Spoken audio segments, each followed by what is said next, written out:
I'm done. Where even is the? Oh, so there's a TV real. right here. Hang on, I might watch TV. And so he began to fuck you fantasize gonna about sit his on? own job. The wall? First, he Where'd imagined the that TV one go? day while at work, he stepped up from his desk to realize that all of his Walked co-workers, away. his boss, everyone in the building had suddenly vanished off the face of the earth. The thought excited him terribly. So he went further. He imagined that he came to 2 open doors and that he could go through either. At last, choice. It barely even mattered what lay behind each door. The mere thought that his decisions would mean something was almost too wonderful to behold. As he wandered through this fantasy world, he began to fill it with many possible paths and My destinations. kitchen is on. Down one path lay an enormous round room Wait. with monitors and mind controls. And down another was a yellow line that weaved in many directions. It looks like it's and down another was a game slowly with a turning into your baby. office again. And he called I it think so. the Stanley Parrable. So who is this gonna? I don't have kids. It was such a wonderful fantasy, and so in his head he relived it again, and then again, and again, over and over, wishing beyond hope that it would never end, that he might always feel this free. Surely there's an answer down some new path, mustn't there be? Perhaps if he played just one more time. She's gonna disappear. But there is no answer. Oh. How could there possibly be? In reality, all he's doing is pushing the same buttons he always has. Nothing has changed. The longer he spends here, the more invested he gets, the more he forgets which life is the real one. Is this really just gonna reset? And I'm trying to My tell him office. this, that in this world he can never be anything but an observer, that as long as he remains here, he's slowly killing himself. But he won't listen to me. He won't stop. Damn. Here, watch this. Stanley, the next time the screen asks you to push a button, do not do it. You see? He does not hear me. How can I tell him in a way that he'll understand that every second he remains here, he's electing to kill himself? How can I get him to see what I see? How can I make him look at himself? Look around. That other door is gone. I suppose I can't, Oh, it not in the is. way I want him to. But I don't make the rules. I simply play to my intended purpose, the same as Stanley. We're not so different, I suppose. I'll try once more to convey all this to him. I'm compelled to. I must. Perhaps, well, maybe this time he'll see. Maybe this time. And I tried again, and Stanley pushed a button. And I tried again, and Stanley pushed a button. How do I die? And I tried. What in the world? Well, All of his co-workers were gone. What could I it guess mean? we're back at the beginning. Stanley decided to go to the meeting room. Perhaps he had simply missed a memo. well, damn.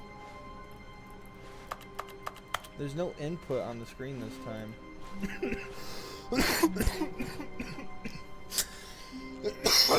Oh, sorry. Damn, it said die in the game, not in real life. What? What'd you say? I said it said die in the game, not When real Stanley life. came to a set of 2 open doors, he entered the door on his left. Okay, I'll go left this time.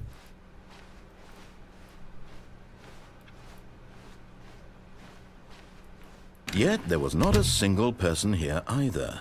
Feeling a wave of disbelief, Stanley decided to go up to his boss's office, hoping he might find an answer there. And hold left click to go forward. Or right click, I mean. Hold left click. Stanley stepped into the broom closet, but there was nothing Give me the here, broom. so he turned around and got back on track. Okay. Coming to a staircase, Stanley walked upstairs to his boss's office.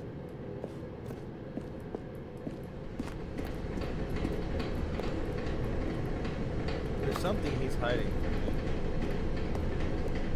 So I go But Stanley downstairs. just couldn't do it. He considered the possibility of facing his boss. Admitting he had left his post during work hours, he might be fired for that. And in such a competitive economy, why had he taken that risk? All because he believed everyone had vanished? His boss would think he was crazy. And then something occurred to Stanley. Maybe, he thought to himself, maybe I am crazy. All of my co-workers blinking mysteriously out of existence in a single moment for no reason at all. None of it made any logical sense. And as Stanley pondered this, he began to make other strange observations. For example, why couldn't he see his feet when he looked down? Wait. Why did doors close automatically behind him wherever he went? And for that matter, these rooms were starting to look pretty familiar. Were they simply repeating? No, Stanley said to himself, this is all too strange. This can't be real. And at last, he came to the conclusion that had been on the tip of his tongue. He just hadn't found the words for it. To me, like you're I'm just, dreaming! He yelled. This is all a dream. Oh, what a relief Stanley felt to have finally found an answer, an explanation. His co-workers weren't actually gone. He wasn't going to lose his job. He wasn't crazy after all. And he thought to himself, I suppose I'll wake up soon. I'll have to go back to my boring real-life job pushing buttons. I may as well enjoy this while I'm still lucid. So, he imagined himself flying and began to gently float above the ground. Oh. Then he imagined himself soaring through space on a magical starfield, and it too appeared. It was so much fun, and Stanley marveled that he had still not woken up. How was he remaining so lucid? And then perhaps the strangest question of them all entered Stanley's head. One he was amazed he hadn't asked himself sooner. Why is there a voice in my head dictating everything that I'm doing and thinking? Now the voice was describing itself being considered by Stanley, who found it particularly strange.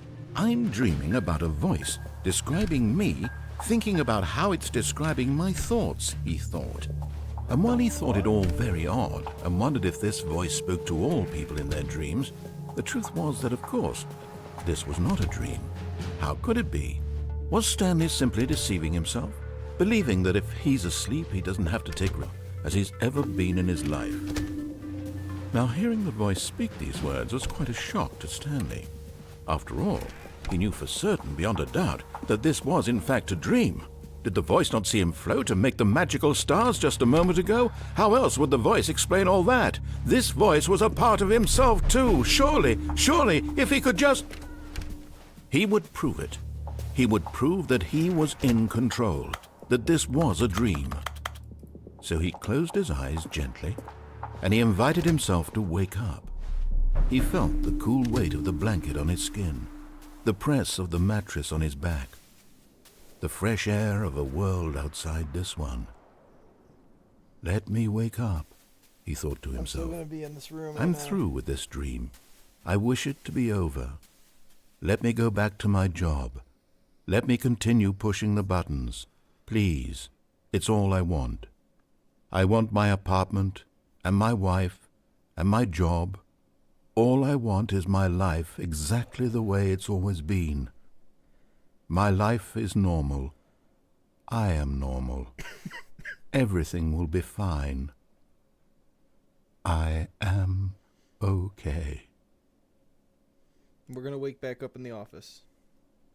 Nope. Stanley began screaming. Please, someone wake me up. My name is Stanley.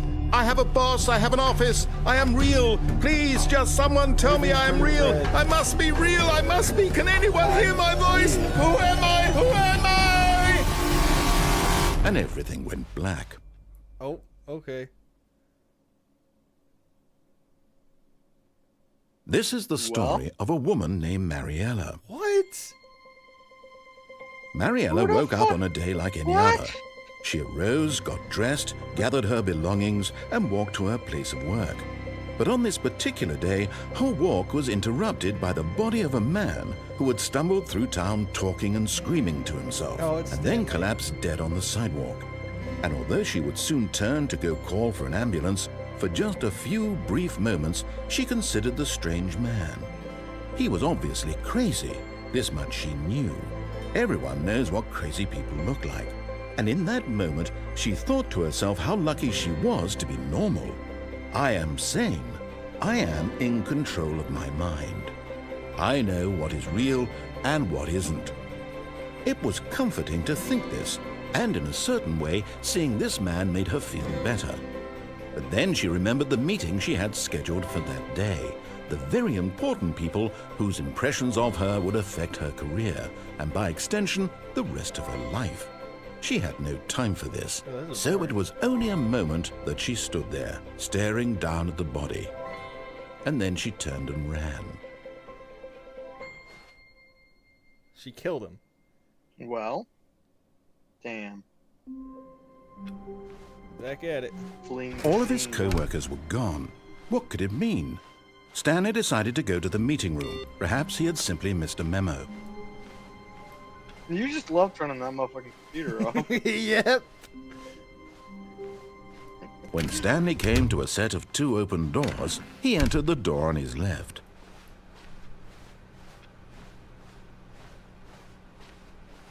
Yet there was not a single person here either. Feeling a wave of disbelief, Stanley decided to go up to his boss. Coming to a staircase, Stanley walked upstairs to his boss's office. Ooh.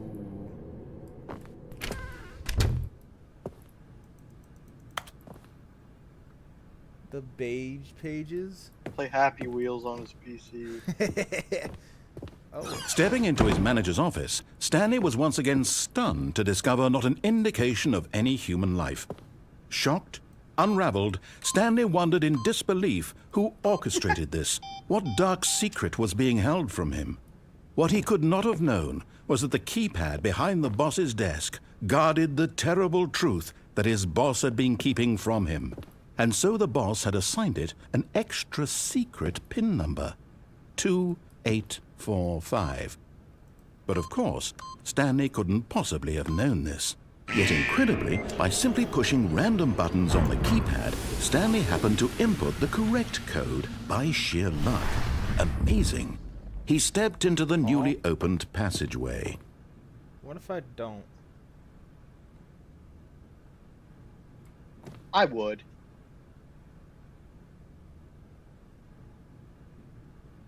I don't wanna. It looks cozy. Yeah, sure. It looks like an SCP Foundation. I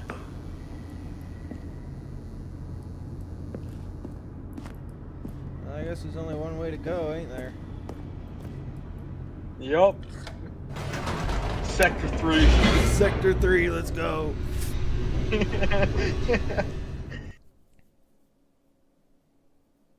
Descending deeper into the building, Stanley realized he felt a bit peculiar. It was a stirring of emotion in his chest, as though he felt more free to think for himself, to question the nature of his job. Why did he feel this now, when for years it had never occurred to him? This question would not go unanswered for long. Oh. Well, that shouldn't have... I thought bro just got shot. Stanley walked straight ahead through the large door that read Mind Control Facility. Huh. Clearly he's controlling my mind, so... Although this passageway had the word escape written on it, the truth was that at the end of this hall, Stanley would meet his violent death. I don't believe that, actually.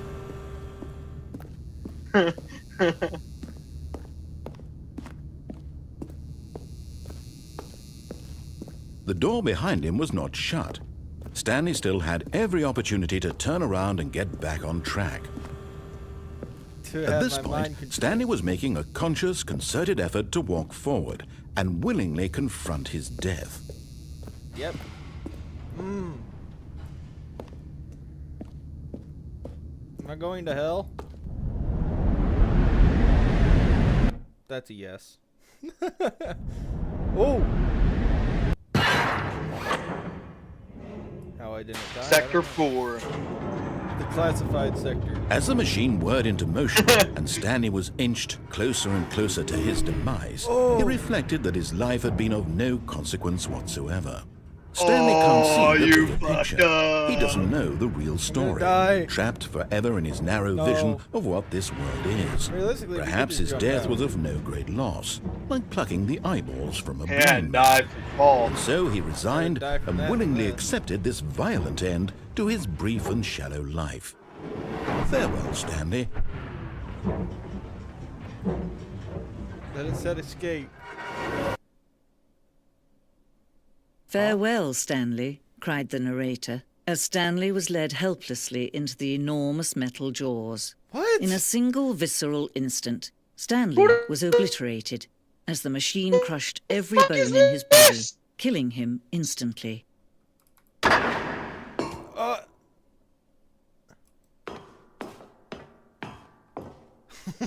no! I'm gonna reset again.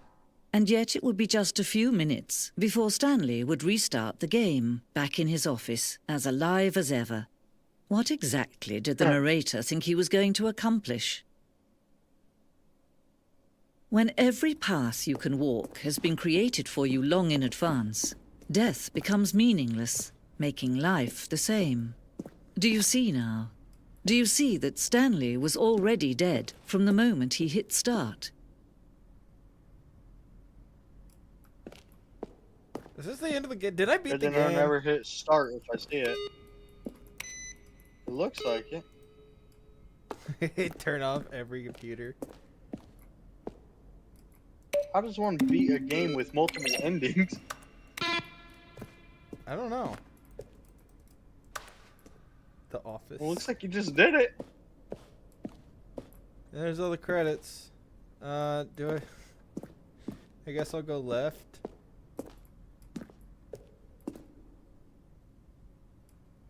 I feel like this isn't the end though. What if you? Yeah, I was gonna say. What if you Warzone? didn't beat the game like? Bro is not playing Call of Duty. Excuse me? No, there's something going on here.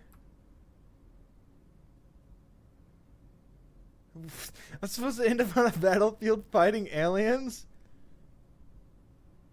Okay. What? What is this?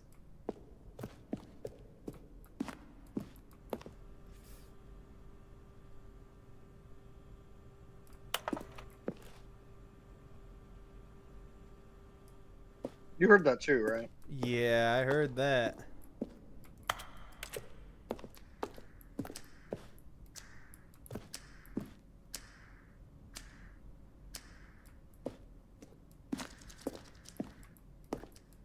This Bro's isn't being- supposed to be a horror Bro's game. being followed.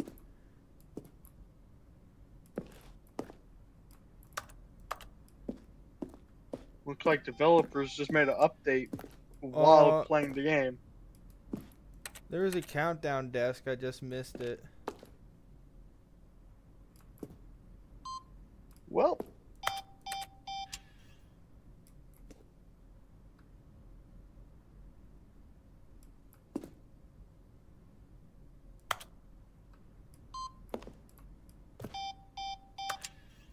Bro. What is going on? Okay, that's a clock. It scared me. We're back here. I'm so confused. You think you're He confused? traveled upward to the power source at the top of the facility to end this injustice forever. Stanley stood on the roof. The roof. That's a hint. That's a hint to something. There's no way this is the end.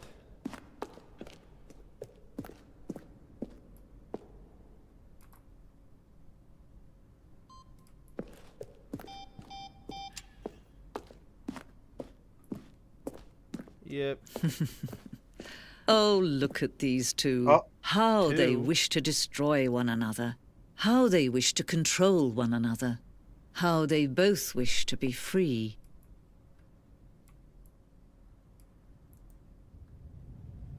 Can you see? Can you see how much they need one another? No, perhaps not. Sometimes these things cannot be seen. Oh, I'm But listen to sick! me. You can still save those two. You can stop the program before they both fail. Push escape and press quit. There's no other way to beat this game. As long as you move forward, you'll be walking someone else's path. Stop now and it'll be your only true choice. Whatever you do, choose it. Don't let time choose for you. Don't let... I'll let time choose. I don't listen to narrators, thank you.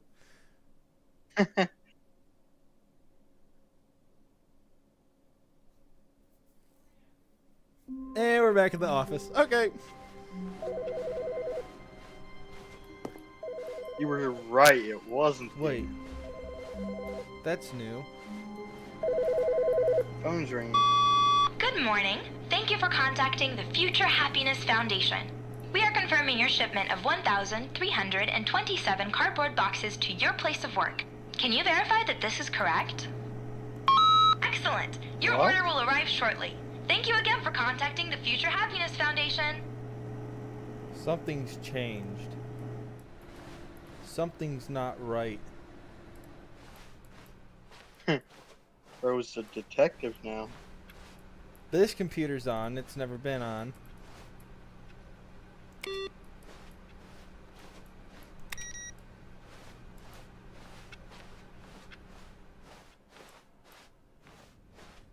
Maybe the narrator just gave up on me. When Stanley came to a set of 2 open doors, Probably. he entered the door on his left. Okay, apparently he didn't give up on me. Should I Still just loves listen you, to the it's okay. narrator? Yet there was not a Yeah, single let's see person what here ending you get either. if you Feeling do a it. wave of disbelief, I'll listen to Stanley him decided to go for now. up to his boss's office, hoping he might find an now. answer there. Did that thing just change? I don't know. Coming to a staircase, Stanley walked upstairs to his boss's office. This is freaky, man. What was It that really code? is.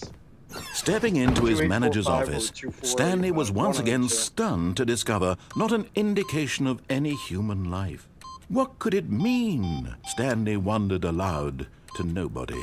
He began wildly Stanley was in such a rush to get through the story as quickly as possible, he didn't even have a single minute to just let the narrator talk. That kind of anxiety isn't healthy, so he relaxed for a few moments with some calming New Age music. Ugh.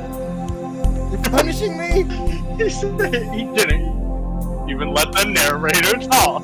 He's punishing me. Open this damn door. Feeling soothed and rejuvenated, Stanley calmly walked forward into the opened passageway. Calmly is not a word I'd use in this. You guys made me think I was playing a horror game for half a second. For real.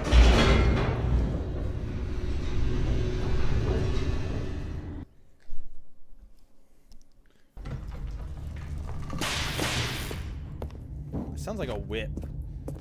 Stanley walked straight ahead through the large door that Bro read is Mind not Control getting Facility. Okay.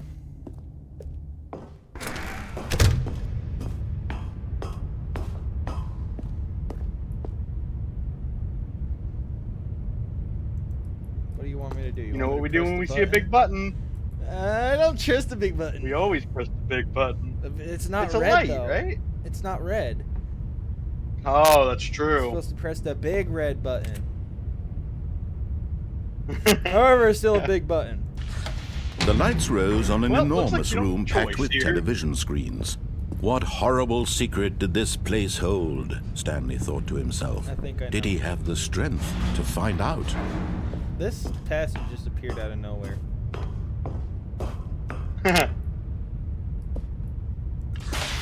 Now the monitors Oh! jumped to life, their true Fired. nature revealed. Each bore the number of an employee in the building, Stanley's co-workers. The lives of so many individuals reduced to images on a screen, and Stanley, one of them, eternally monitored in this place where freedom meant nothing.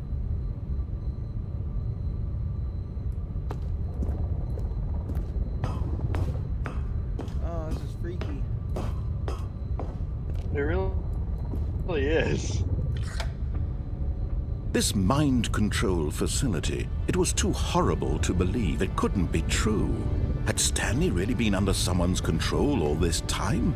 Was this the only reason he was happy with his boring job? That his emotions had been manipulated to accept it blindly? No, he refused to believe it. He couldn't accept it. His own life in someone else's control? Never! It was unthinkable, wasn't it? Was it even possible? Had he truly spent his entire life utterly blind to the world? But here was the proof, the heart of the operation. Controls labeled with emotions, happy or sad or content, walking, eating, working, all of it monitored and commanded from this very place.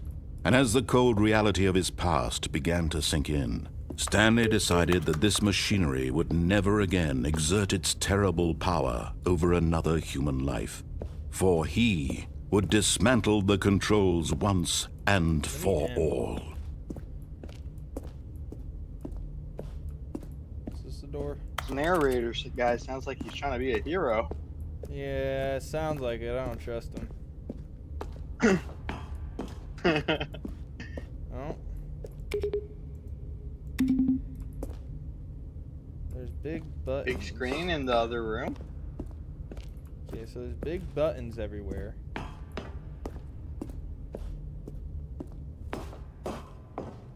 Maybe you'll have to go back and press them in a certain order. Oh, I hate that.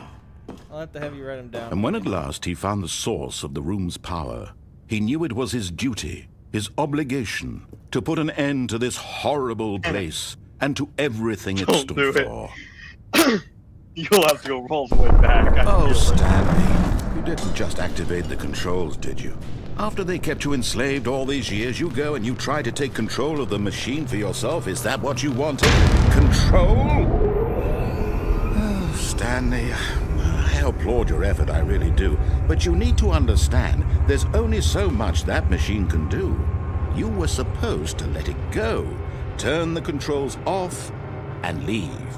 If you want to throw my story off track, you're going to have to do much better than that.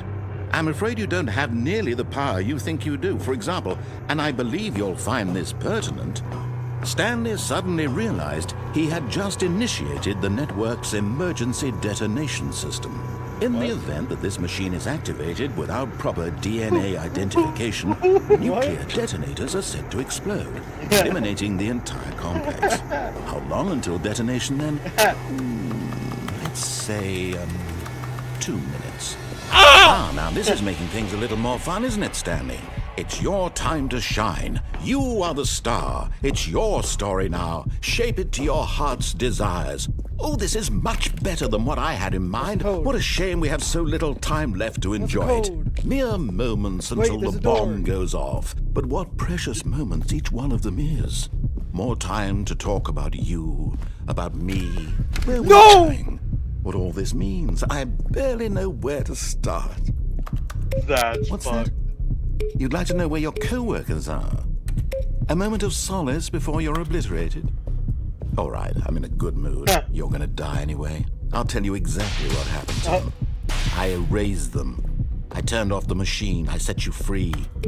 Of course, that was merely in this instance of the story. Sometimes when I tell it, I simply let you sit there in your office forever, pushing buttons endlessly and then dying alone.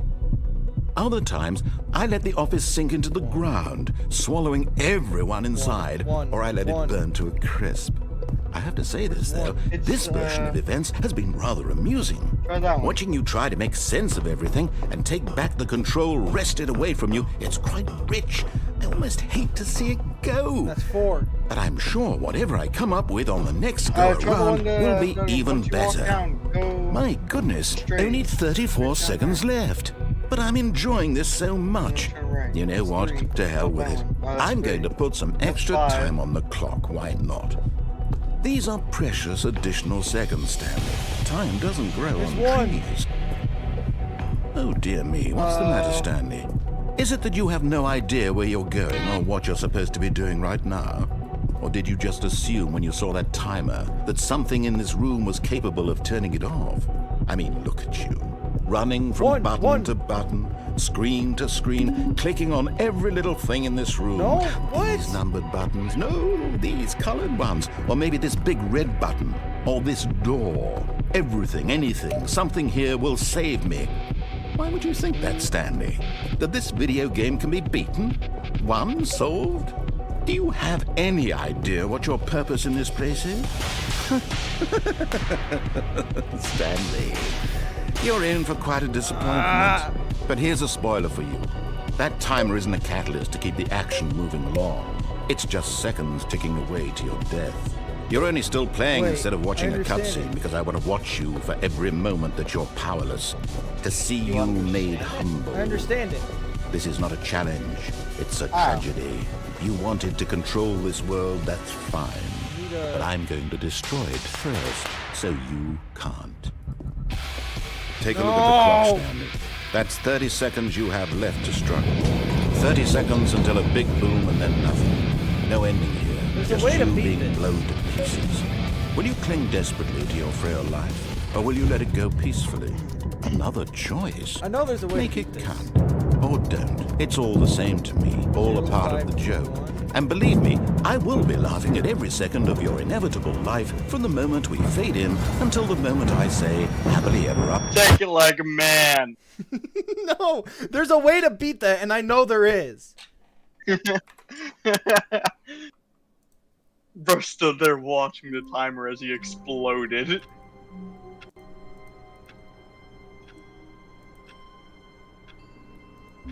I don't want to move. Fuck you. Real. All of his co-workers The boxes! were gone. What could it mean? Stanley decided to go to the meeting room. Perhaps he had simply missed a memo.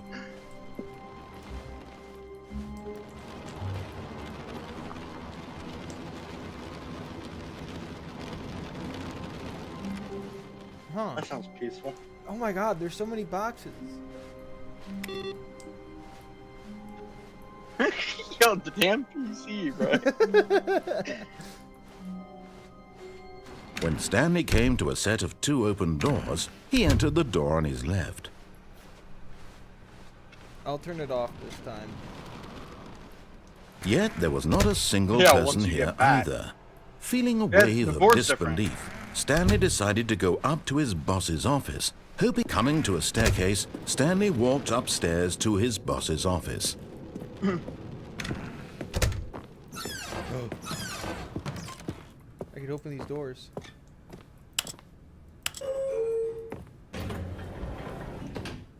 Is this freedom?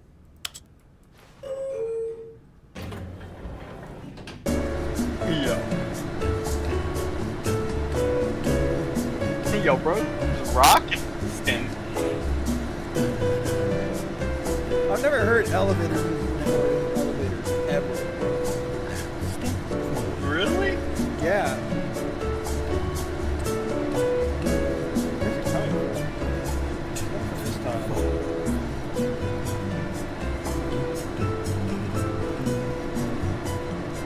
I've never been in an elevator that takes so long. Me neither. Oh, bro, what? Okay. Something sounds like it's on fire. out there. Okay, I think we all know the drill by now. Blah, blah, blah. Dark secrets, the keypad. Stanley pushes some buttons. Oh, hey, look, it's a new passageway. Kill surprise. I don't think he likes me. Yeah. I really don't think he likes me. He said blah blah blah, Stanley blah blah blah.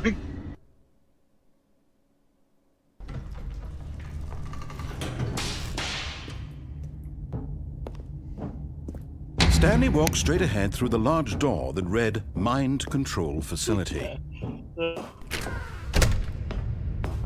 gonna do this again? The lights rose on I an didn't even enormous click room it. packed with television screens. What horrible secret did this place hold? Stanley thought to himself. Did he have the strength to find out? Yo, bro's working it on the bridge.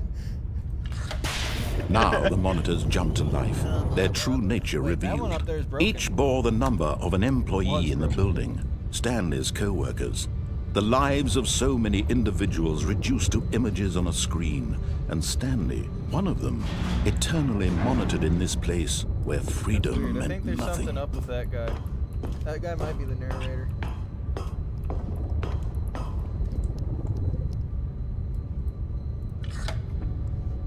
This mind control facility, it was too horrible to believe. It couldn't be true.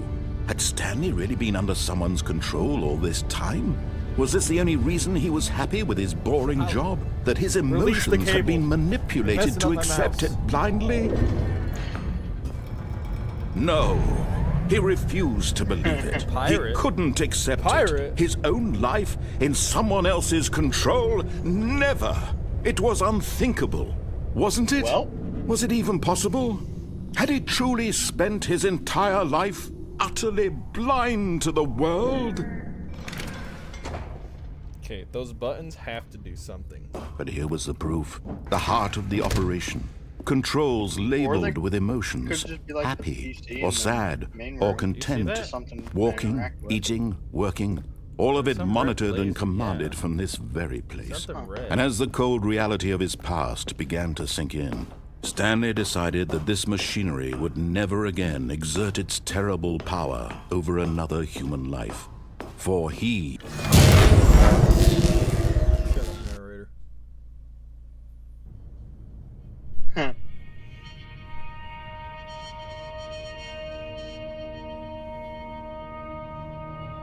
blackness and a rising chill of uncertainty. Was it over? Yes. He had won. He had defeated the machine, unshackled himself from someone else's command. Freedom was mere moments away. And yet, even as the immense door slowly opened, Stanley reflected on how many puzzles still lay unsolved. Where had his co-workers gone? How had he been freed from the machine's grasp? What other mysteries did this strange building hold? But as sunlight streamed into the chamber, he realized none of this mattered to him. For it was not knowledge or even power that he had been seeking, but happiness. Perhaps his goal had not been to understand, but to let go. No longer would anyone tell him where to go, what to do, or how to feel. Whatever life he lives, it will be Why are we his. just out here in the And middle that of was nowhere? all he needed to know. It was perhaps the only That's a thing great worth question. knowing. Stanley stepped through the open door.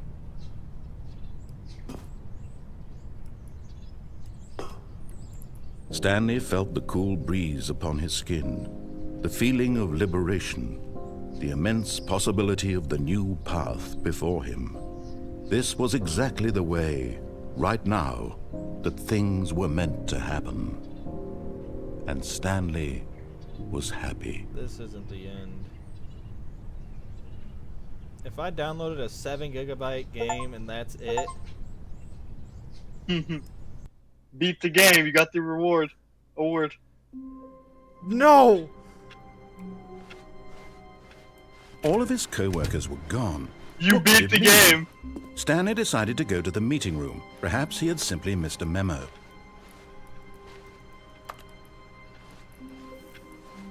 Ooh, Wow. this computer. Okay, so there's something I'm missing.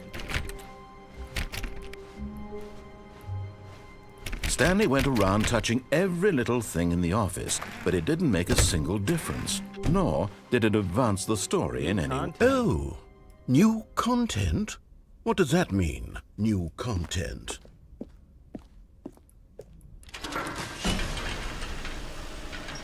Even the narrator's confused. The fuck? The hell? He said, "Oh, what does that mean?" Hello, and thank you for playing the Stanley Parable Ultra Deluxe. As you may know, the Stanley Parable was a video game released in 2013 on home computers.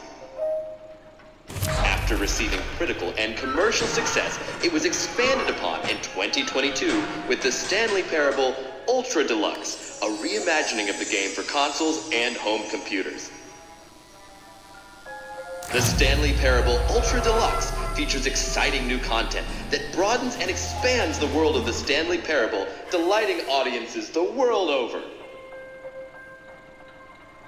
Please, step inside and see what thrilling new adventures await in the Stanley Parable Ultra Deluxe. Oh, well, this sounds delightful. I'm very excited to see the thrilling new Ultra Deluxe content. But I didn't beat the real game. Okay, so far it's an elevator. Nothing special yet, but I'm sure it's just the beginning of a mesmerizing adventure.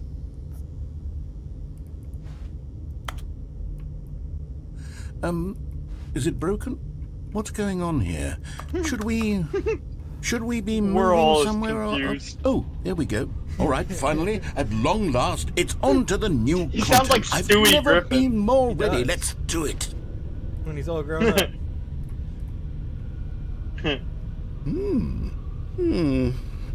I have to say, initial impressions of Stanley Parable Ultra Deluxe, mostly tedious. It's as if them... Oh, okay. Let's see the content. Give me the content, Stanley. Bro, what? All right, let's see. It's the jump circle? I can jump now. If I leave, can I jump? No. However, I like being able to jump. Yeah. I'm still jumping, but I'm crouched. Huh. What the hell?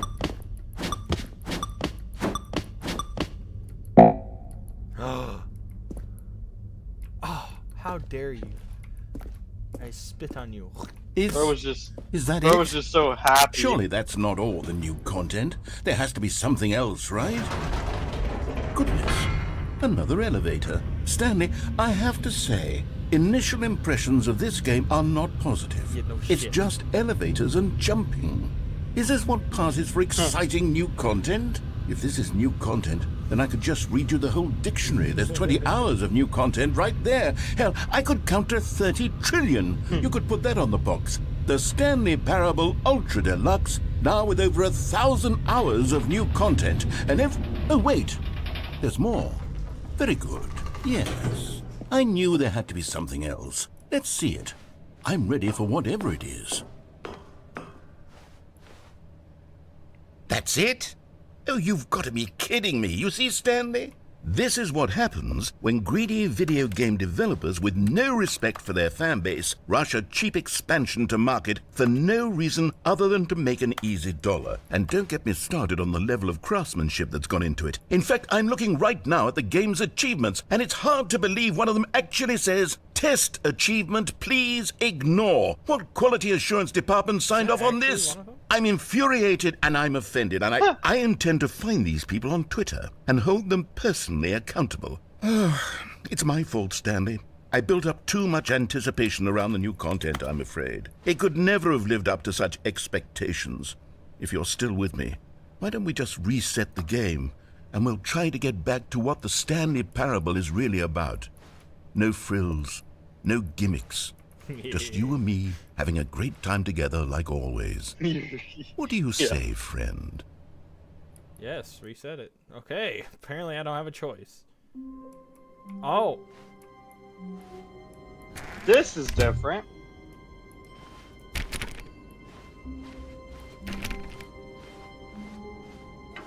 Psst! Stanley! Come over here! In the vent! I want to show you something! Okay. coffee nut.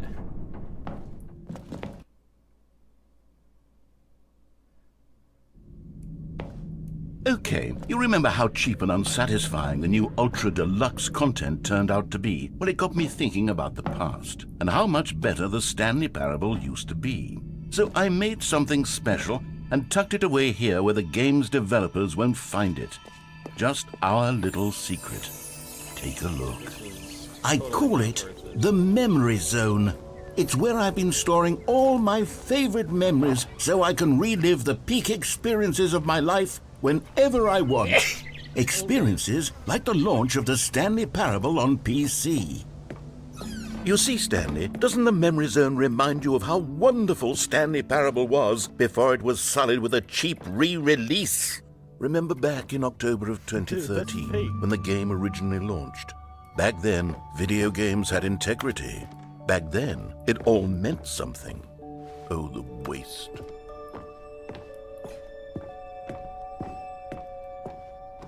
Bruh.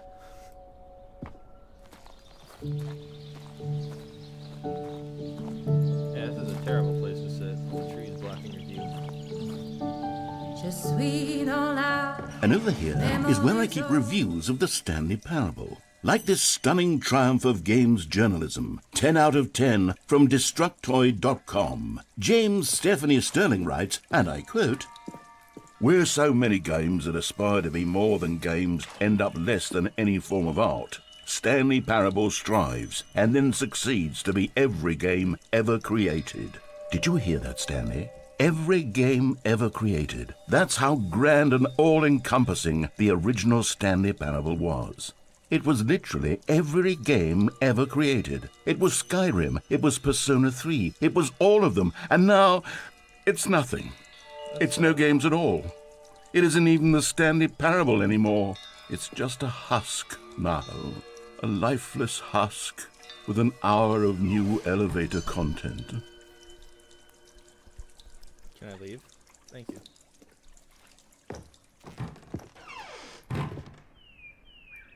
Yeah, we're not gonna go that way. Apparently, we're gonna go that way.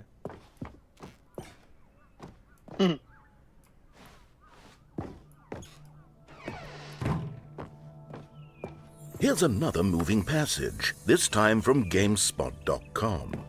The Stanley Parable is both a richly stimulating commentary on the nature of choice in games and one that offers some of the most enjoyable, surprising, and rewarding choices I've ever been confronted with in a game. 9 out of 10. Don't you get it, Stanley? The game was perfect. It didn't need anything else. It didn't need new content. It just needed to be left alone, to spend the rest of time collecting dust in the hallowed hall of beloved video game memories.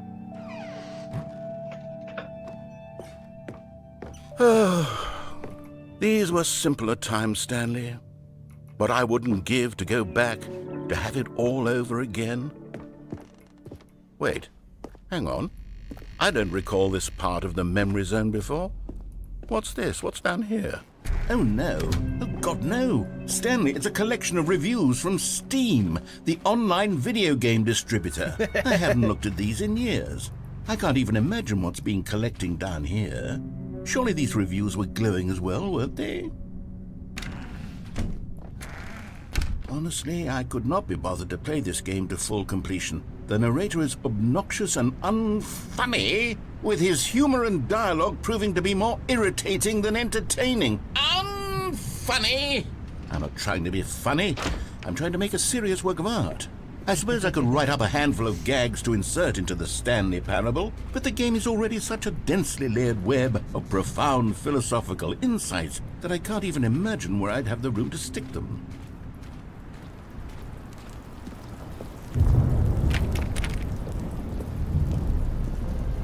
Okay, let's see what this one says. While the idea for the game is good, for someone who prefers non-linear games, this preachiness gets annoying fast. Preachy? Stanley? I'm not preachy, am I? You can tell me if I'm preachy. Honestly, you can. Oh, goodness. This is actually quite shocking for me. To be honest, I had always thought of the game's dialogue as being rather terse to begin with. You can't know how much fluff I cut from the game to get it to feel as light and airy as it... Well, I always thought it did. But maybe it wasn't. But dear, what an awful memory to have to hold on to. These black marks on my otherwise unimpeachable track record. I feel like a failure. Like I let these people down. Perhaps the Stanley Parable isn't quite as sterling as I always remembered. What's this one got to say? You constantly have to stop doing anything so the narrator can catch up with his long-winded explanations of what's happened. I wish there was a skip button. A skip button? Well, yes. Yes, I think we can do that. If I'm truly too preachy, then maybe letting you skip ahead for just a moment, surely it couldn't hurt. Not if it means we can strike these negative reviews from the record. Only positive reviews of the Stanley Parrable. That's my motto today, and it's always been my motto. I'd do anything for the customer, Stanley. Yes, a skip button we shall have. And here it is. Go ahead and give it a shot. I'll pop you forward in time so that the second my incessant droning starts to bore you, with just the push of a button, you'll have zipped right past it. It's what the players have been asking for, and I'm very proud to have delivered. No more listening to me rambling on and on and on. No. The Stanley Parable is a game for the people. And Shut up. oh, you're back, you see. You were only frozen in time for a few minutes, but it was plenty of time for me to deliver a long, rambling monologue full of unnecessary verbal flourish. Well there, sport. You really did catch me rambling on a bit, didn't you? But that's the power of the button. The minute I start to go off on a thoughtless display of self-absorption, it's right at... Okay, welcome back, Stanley. Now, I should say that the amount of time the button has been skipping through is becoming longer and longer. That last one was, well, I want to say maybe 30, 45 minutes? It's not unendurable by any... Stanley, please don't push the button again. It's been 12 hours. You've just been frozen there. I don't know why the skips are getting longer, but they're really, truly getting longer, and my God, there's no way out of the room. Stanley, the door is gone. It's completely gone. I've looked at it from every angle. I've checked every one of those walls 1,000 times, and there's no door, Stanley. There's no door. There's just you and the button, and if you keep pressing it, I have no idea what will happen. I have no idea how long I'll be made to sit here, and more than anything else, I don't know... Oh, Stanley, you're back. You're back. Oh, my goodness. I have someone to talk to again. Stanley, I think it's been a week. Or 2 weeks? I've been sitting here all that time. Just sitting here. Not a single person. Do it again. I don't care. Oh, hello. It's you. You're here again. Welcome. I have had time to think about you and about us and about everything we've been through. I've had so much time. I stopped keeping track after a year. Have you ever sat down in one place and not moved for one entire year? Press it Let me again. It's been describe it 1 for year. you. To begin with, there is... Let's see if we can get up to a century. Oh, Well, he's not talking. I think the narrator's dead. Can I leave?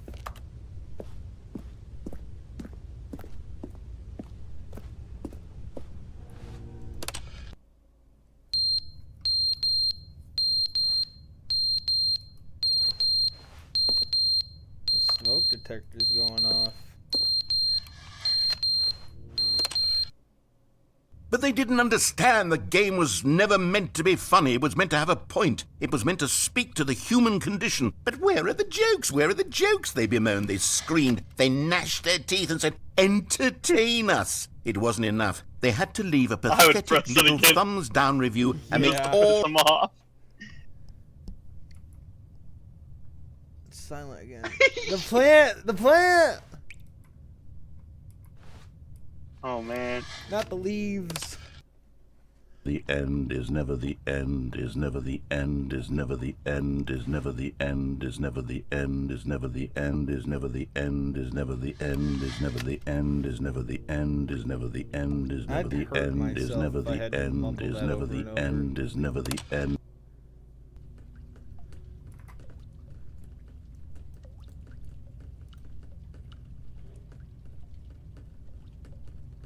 This game is making me want to shoot myself. Yeah. Oh. Progress. Oh, They're getting somewhere. not enough. Not enough progress. Haha. I see sunlight. But how do I get out? It's been 2,000 years. I'd believe it. Oh, I can press it again. Oh, hello. Can I get out now? Can I come into the out now? No, you may not.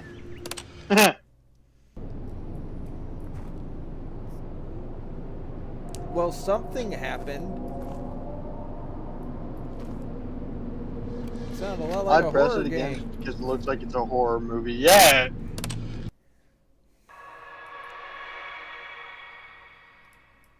Oh hell no. Normally I'd check the hole, but let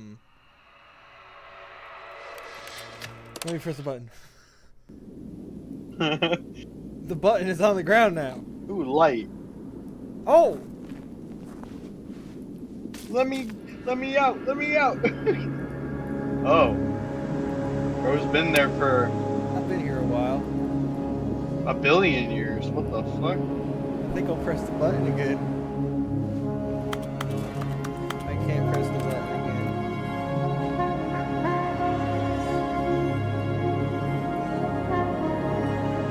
I just walked.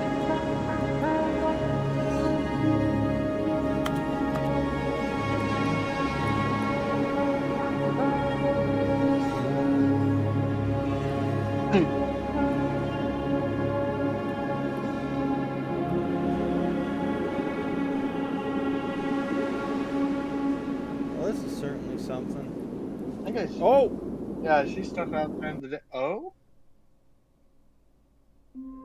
Ah!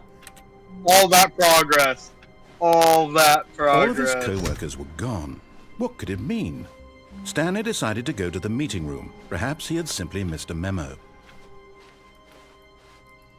Okay, now there's a new content. New content. You notice my sign. Let's go. Yes, I have something very exciting to show you. But I know the Stanley Parrable, genuinely, not the deluxe version, but the actual version isn't over yet. Damn.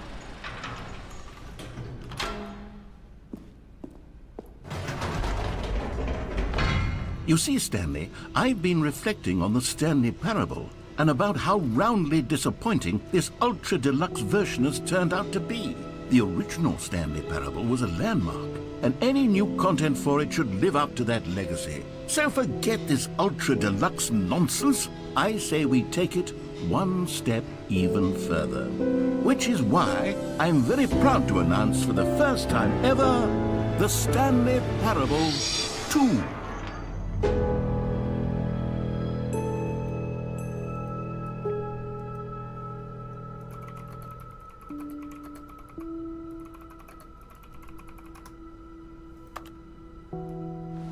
Yes, you see, isn't this far superior to a measly re-release with a few minor additions? Think of all the new territory we'll cover with a fully fledged sequel. An entirely new experience, built from the ground up. Why, there are so many possibilities. It could go in so many different directions.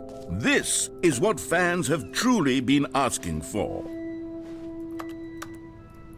New mug.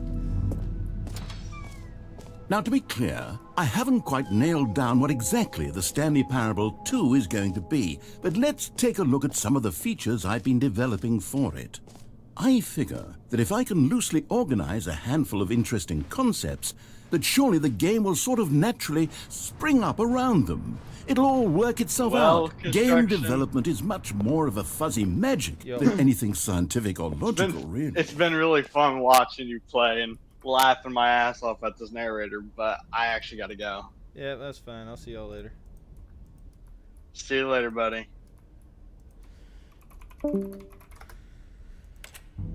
Here we are. Go on, try out some of the new features.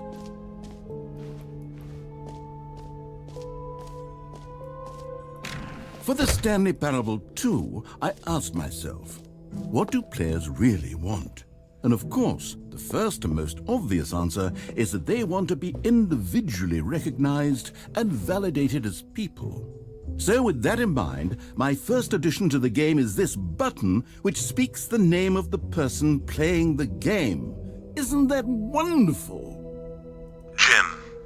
Sorry, I should have clarified. Right now, the button only says the name Jim. But of course, in the final game, this button will say your name, whatever name that is. That's Here, fine. let's have you role play as Jim to really simulate the full experience of this feature. Just play along. I promise you'll love it. Okay, apparently here we I'm go. Jim. Let's take a deep breath, clear your mind, forget whoever you are, and simply become a person named Jim. I want you to imagine your... Jim. Whoa, hold on. I wasn't finished setting up the backstory. If you don't properly roleplay as Jim, then you'll never understand the impact of this button. Otherwise, it's just a stupid button that says somebody else's name. Okay, we're doing it again, and this time let me finish first. Now, allow yourself to become Jim. Imagine yourself driving to work as Jim, playing frisbee on the... Jim. All right, fine, whatever. It's just a meaningless button that says Jim. Are you happy now? Get out of here.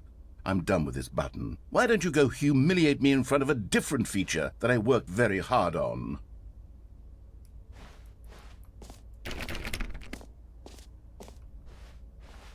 Jim. See, if you'd only played along, that would have been your name, the button says. But no. Instead, I can't even think about it. I'm taking the Jim button away. Jim. Jim. Jim. Jim. Jim. Jim. Jim. Jim. It just phases through the floor.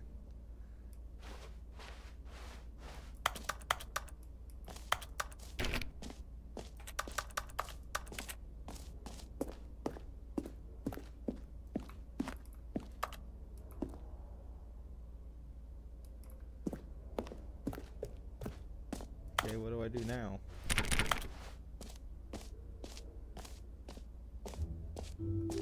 Maybe I'll only let people named Jim play the Stanley Parable too.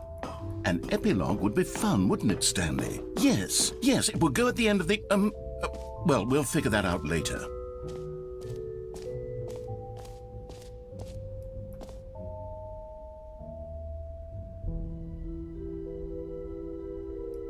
Free achievement.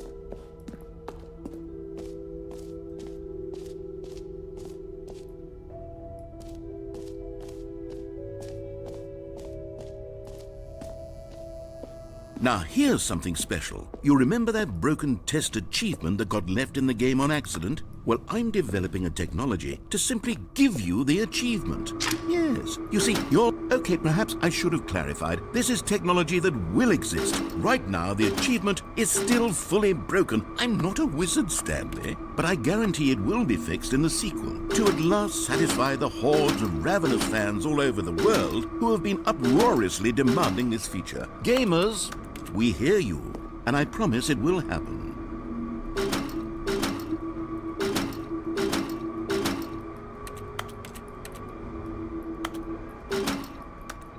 Yeah, well, I want the achievement now.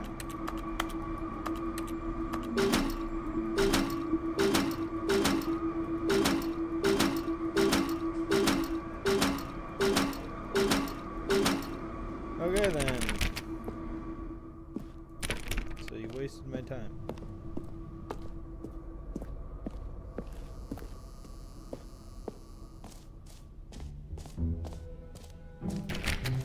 What else? What other exhibits haven't we seen yet? The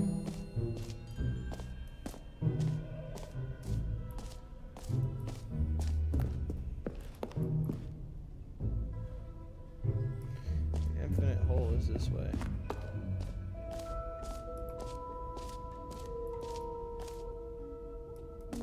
Okay, I'll be honest, I haven't yet decided on this one. I think that in the new version, the office could use a bit of decoration, like balloons. But I'm undecided on Get Well Someday and Happy 12th Birthday. Which would you go with? 12th birthday?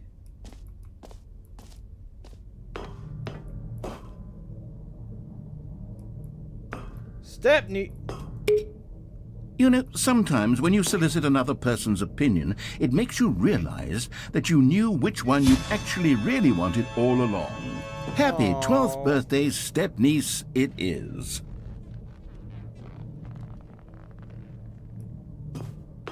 No. Or actually, maybe I should have gone with... No. No, I've made my decision. We're moving on. The reassurance bucket.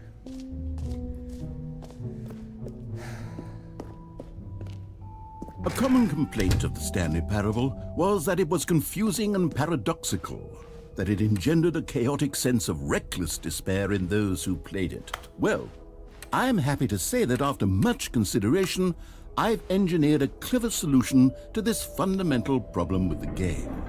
It's the Stanley Parable Reassurance Bucket. You see, Stanley, anytime you're holding the bucket, a sense of calm and ease will fill your mind and your heart. It's true. As long as you hold on to the bucket, the many disorienting contradictions of the Stanley Parable will feel perfectly normal and perhaps even comforting. You may even come to long for the gentle embrace of jarring cognitive dissonance while the bucket is in your arms. And to be honest, it's a much more convenient solution for me than actually redesigning the game to be less uncomfortable. Can you imagine what a pain in the ass that would be? Yes, the bucket is the perfect solution. Come on, give it a try.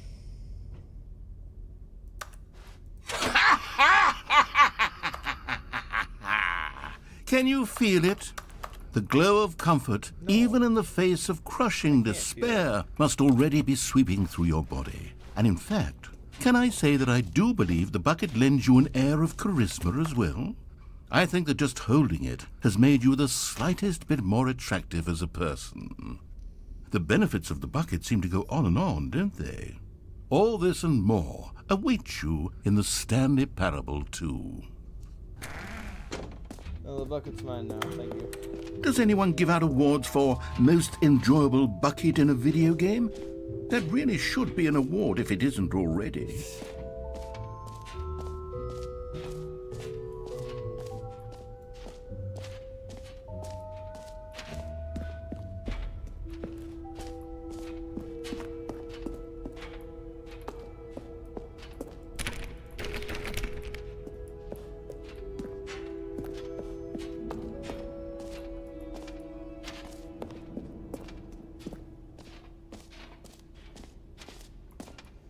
Yeah, I don't think there's much I can do.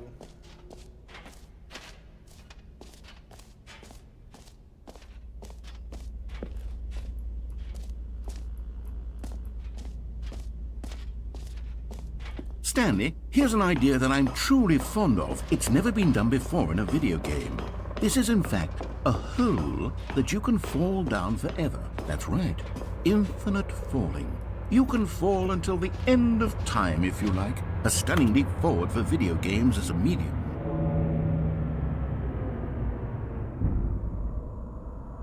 Looks like you're still building You see, isn't it wonderful? One of my more ingenious concoctions, if I do say so. Now then, since you've gotten to see the infinite hole, you can press the teleport button to pop back up to the top, and we can continue onward.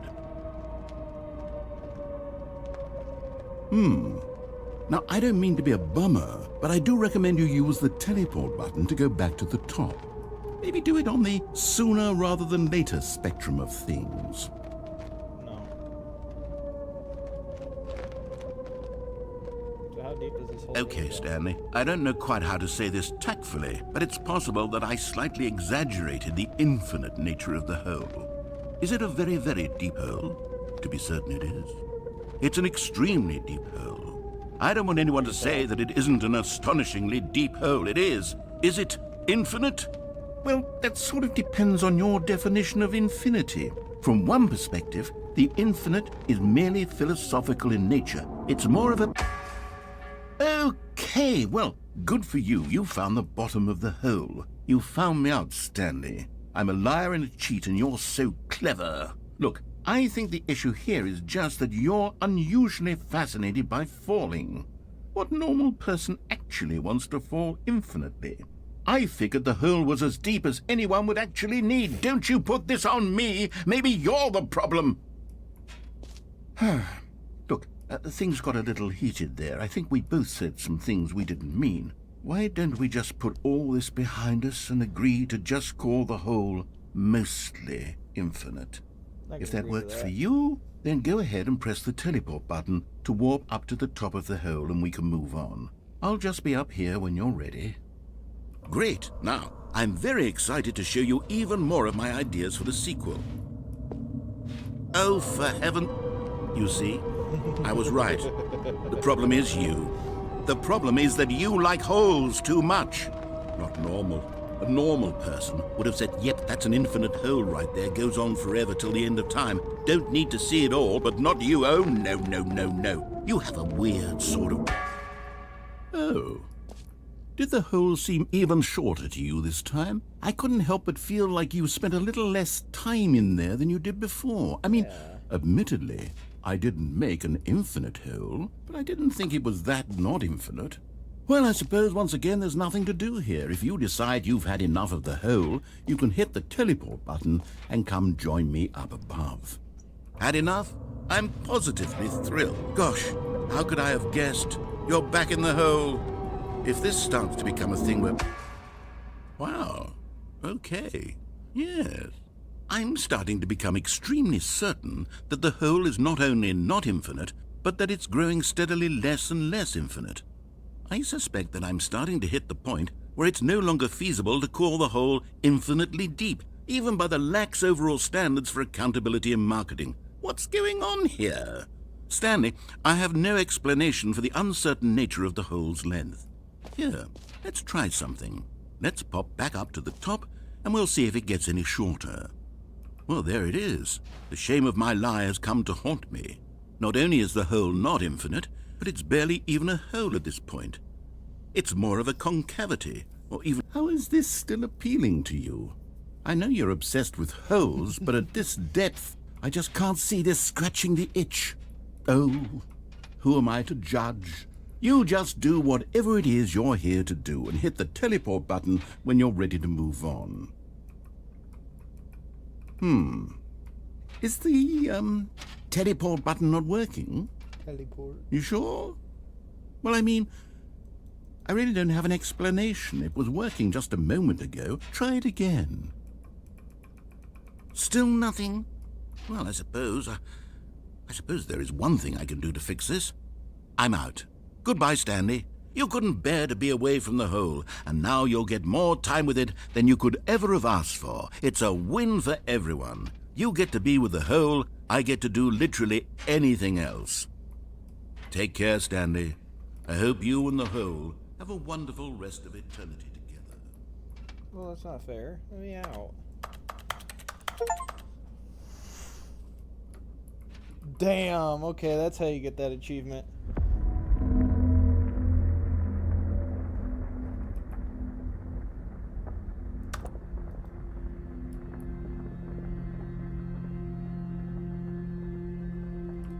Guess I'm just here now. In a hole.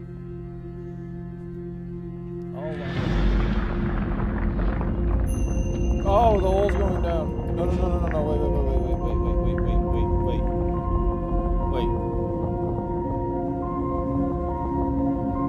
This ain't right. No, the door. Shut the door.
Stanley?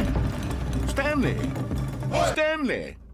Oh, good, you're awake. It seems you had sort of dozed off there, drifting away into dreamland. But we can't have that, Stanley, because this hole is just so darn fascinating that I want you to be wide awake for every second of it. You don't want to miss a single moment. That's evil. So how about if I just pop in from time to time and wake you up to keep you really, truly focused on the hole? No. From the looks of things, you and I will have many, many years here in this hole, and I'm looking forward to all of them.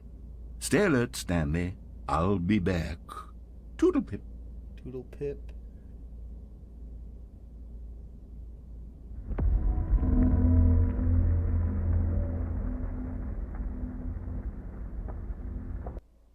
Okay.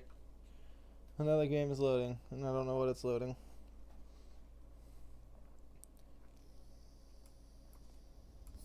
Here we are. Go on. Try out some of the new features.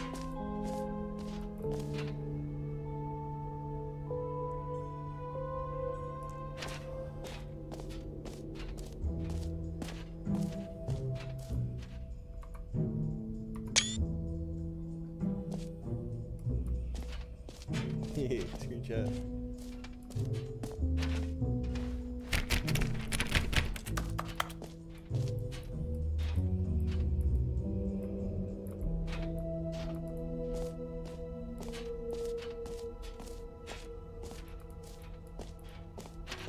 Something that says that's new. Well, let's go look at it.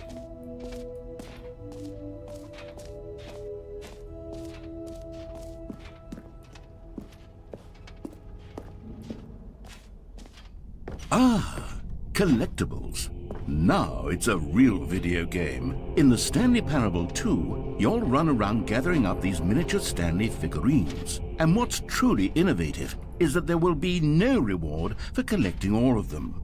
I don't want to stifle the intrinsic joy of watching a number go up. You simply collect all of them, and then you move the hell on with your unremarkable life. 1 of 6.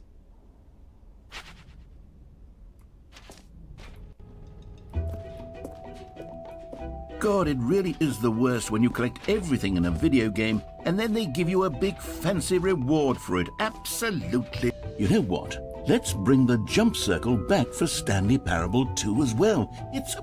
Oh, wait. You already spent all your jumps the first time we saw the jump circle? Oh well. I suppose it can just be a nice decorative piece then. Bruh. I want more jumps.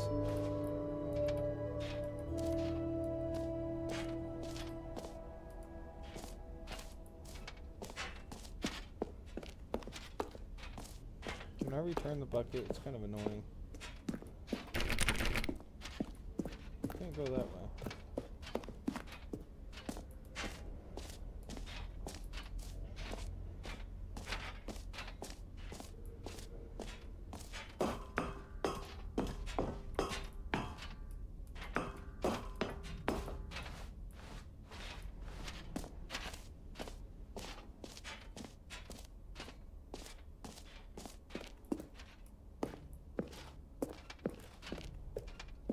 Is my button back? No.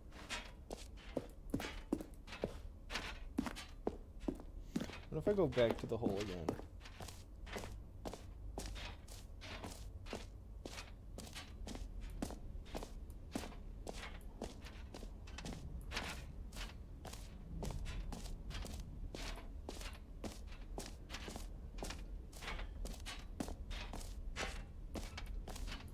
Wait.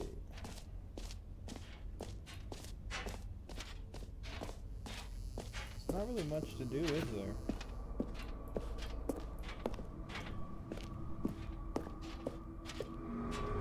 I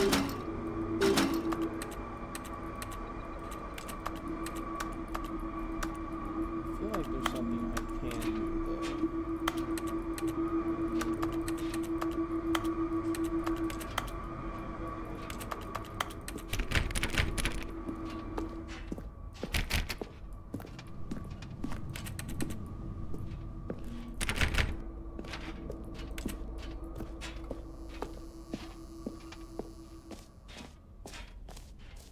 There's definitely something I'm supposed to do.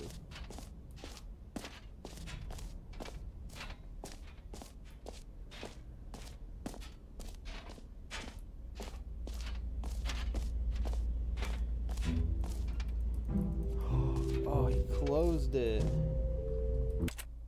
Okay, so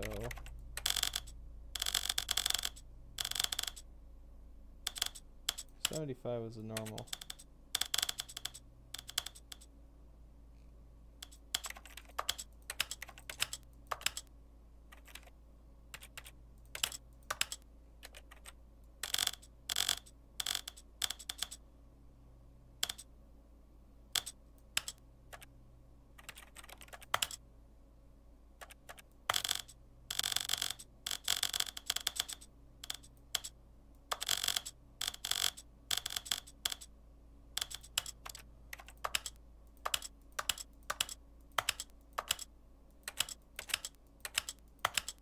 I like that one.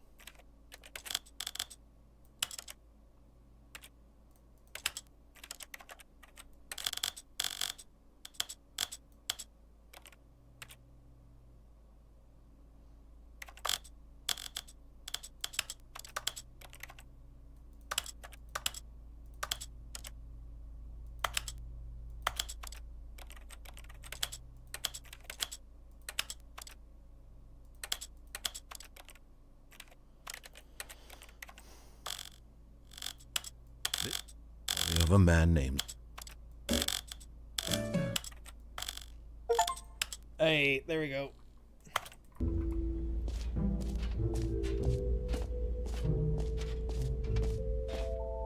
Why is that an achievement? I don't know, but it is.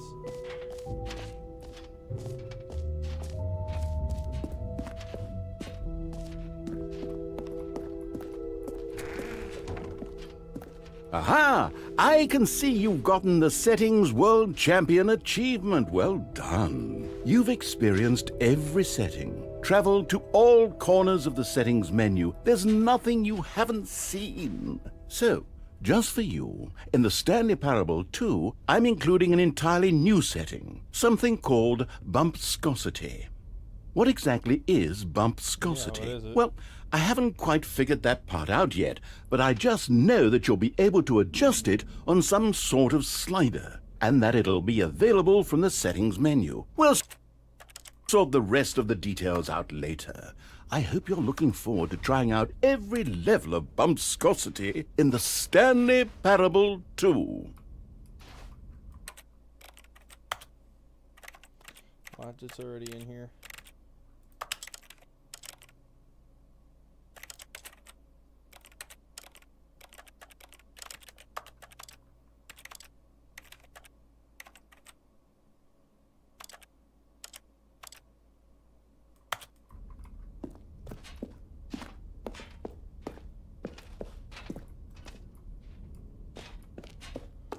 There's more to do, right? Oh, there's an exit.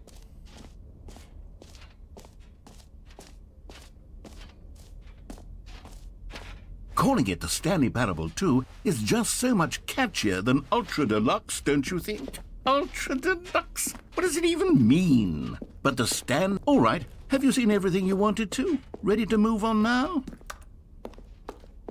Yeah.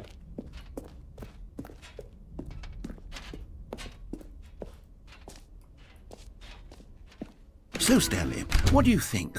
Do you like all of the new features? Yes, I know it's not exactly clear yet how exactly these features will come together as one single coherent video game, but I can feel it in my soul. It's going to work. There's definitely a good game in there somewhere. Say, let's do an experiment. I'll arrange these new features together, and we'll see whether or not it coheres into a meaningful gameplay experience. Okay. Are you ready? Here it is. I give you the Stanley Parable 2.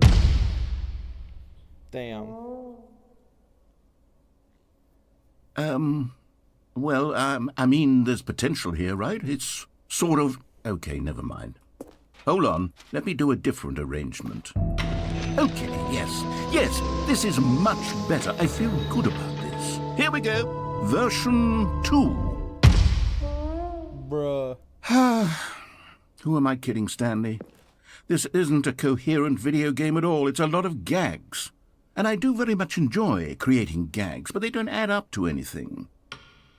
I wanted more than anything to create a sequel that would capture all the magic of the first game. I wanted fans to love it. No matter how good these gags are, they won't stand on their own. They would need the structure and the gameplay of the original. Wait, maybe that's it. I can take the original Stanley Parable and simply, well, insert a few of my new features into it. Tastefully, of course. With respect. With care for the vision and integrity of the original game. Would it possibly work? I suppose it could. But it would need a really, really tremendous title screen. A title screen that says with bold and uncompromising conviction, "This is the Stanley Parable 2." Let me see if I can whip something up. All right, perfect. Go ahead. Take a look.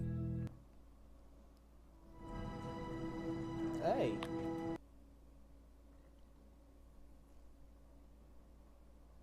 This is the story of a man named Stanley. Stanley worked for a company in a big building where he was employee number 427. Employee number 427's job was simple. He sat at his desk in room 427 and he pushed buttons on a keyboard. Orders came to him through a monitor on his desk, telling him what buttons to push, how long to push them, and in what order. This is what employee 427 did every day of every month of every year. And although others might have considered it soul-rending, Stanley relished every moment that the orders came in, as though he had been made exactly for this job. And Stanley was happy. And then one day, something very peculiar happened. Something that would forever change Stanley. Something he would never quite forget. He had been at his desk for nearly an hour when he realized that not one single order had arrived on the monitor for him to follow. No one had showed up to give him instructions, call a meeting, or even say hi. Never in all his years at the company had this happened, this complete isolation. Something was very clearly wrong. Shocked, frozen solid, Stanley found himself unable to move for the longest time. But as he came to his wits and regained his senses, he got up from his desk and stepped out of his office. All of his co-workers were gone. What could it mean? Stanley decided to go to the meeting room. Stanley picked up the bucket.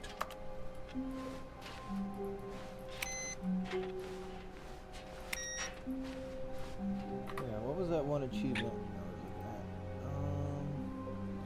at? Door 430. Door 430 must be back this way, right?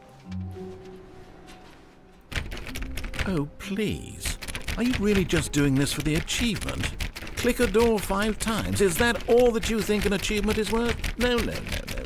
I can't just give these merits away for such little effort. A measly 5 clicks.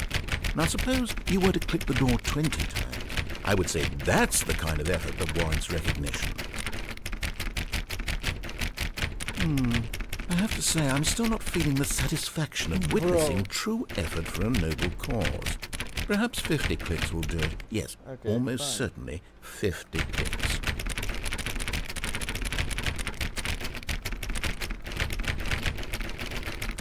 No, I'm still not feeling it. You see, now that you've gotten the bucket involved, my standards have gone up. Oh my lord. Merely clicking a single door is no longer enough. Now, I want to see you press this bucket against multiple doors. Now, that's the kind of thing that merits an achievement. Bucket? Why don't you put 20 bucket touches into door 417? 417? Oh my god, he's trying to kill me.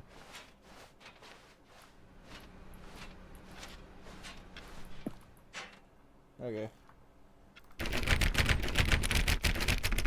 Okay, great. Now, go touch the bucket on door 437 a few times. There's 437.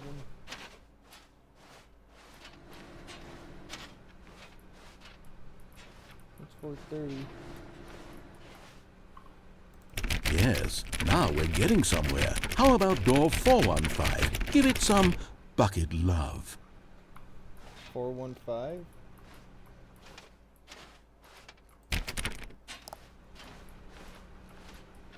Bro, what am I doing? Now back to door number 437. I'm gonna be going around in circles, aren't I?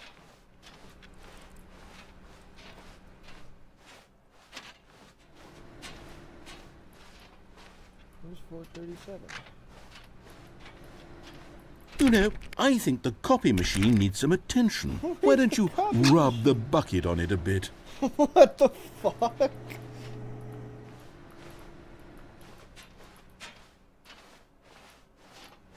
Where's this damn copy machine? Oh. That's clearly gonna do something. I don't know where the copy machine is, so.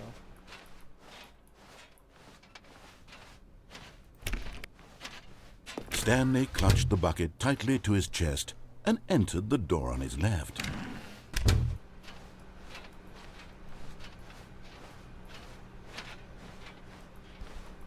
Still no one was here. Stanley needed the bucket's warmth and comfort now more than ever. Perhaps his boss's office was where he'd... Coming to a staircase, Stanley and the bucket walked upstairs to the boss's office.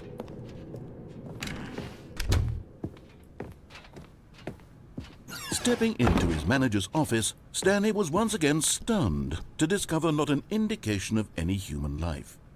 Crushed by the weight of this revelation, Stanley may have broken down into an emotional dumpster fire if not for the soothing presence of the bucket. Even now, in his darkest of hours, did the bucket's warmth and guiding light pierce the dark clouds of confusion and chaos. It would be with him always. The bucket would, and he knew it. The two of them were inseparable. At this point, Stanley was so absorbed in the tender spiritual connection he shared with the bucket that he didn't notice the keypad behind the boss's desk. Nor in his bliss of simply being near the bucket did he have any notion that the PIN number for the keypad was 2845. But Stanley guessed the correct code by sheer luck. Was it that the bucket knew all along? Was the bucket guiding him? Yes, this is certainly the most logical explanation.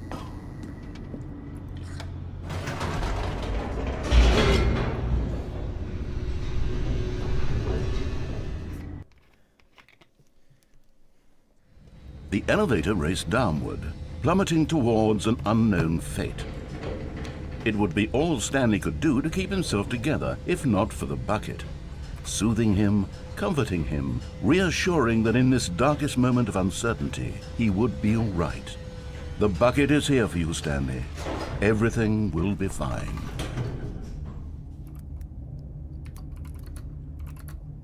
I'm gonna step out real quick.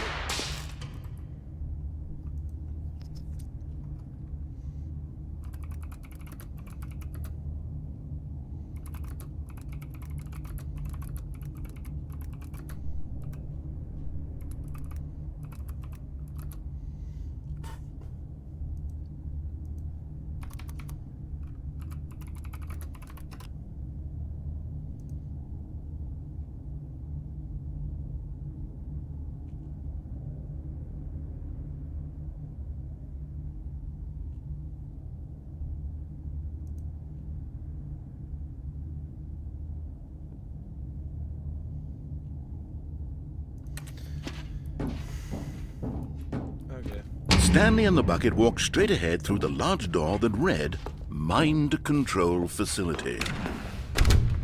Didn't turn it on this time, and I will find a way to escape.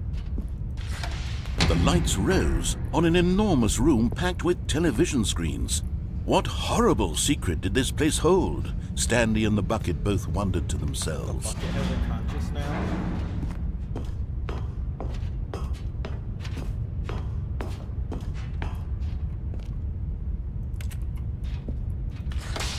The monitors jumped to life, and Stanley nearly dropped the bucket in shock.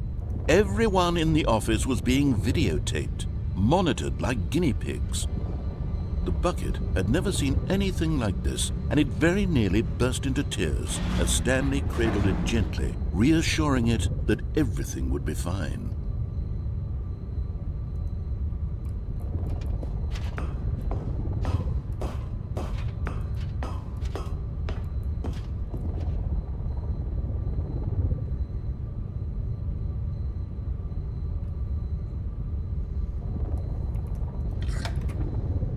Was the bucket under the mind control facility's influence as well? Had the bucket been told to do things it didn't wish to do? What kinds of things does a bucket want to do or not want to do in the first place? These questions raced furiously in Stanley's feeble mind.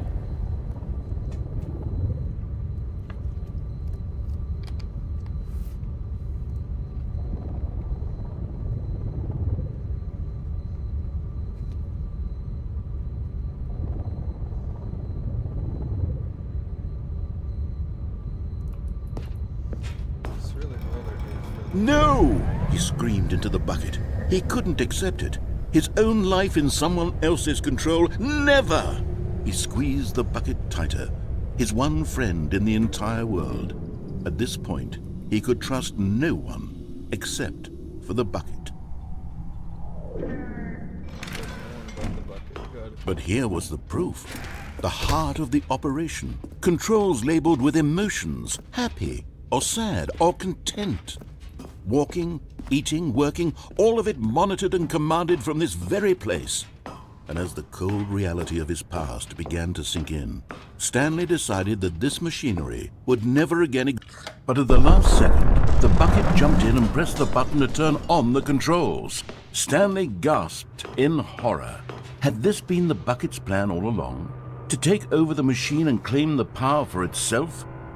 How could the bucket have betrayed him like this?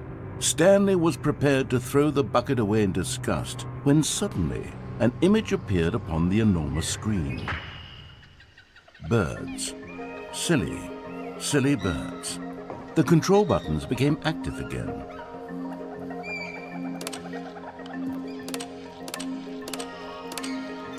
Stanley flipped through one video of silly birds after another, and then it dawned on him. This wasn't a mind control facility at all.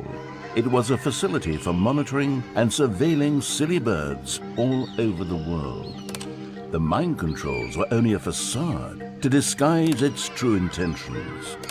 Had the bucket known this all along? Stanley marveled at the metal genius in his hands, the one who had pointed him towards this incredible discovery. Stanley and the bucket never found freedom because they spent the rest of their lives here in this place, flipping through live streams of the silliest birds imaginable. Of all the possible paths his life could have taken, this one was surely the best. And Stanley was happy.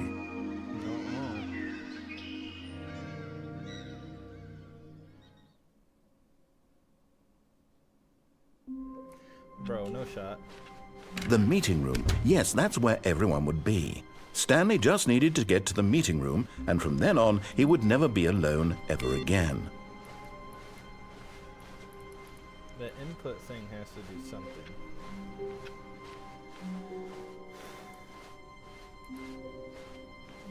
When Stanley came to a set of 2 open doors, he entered the door on his left.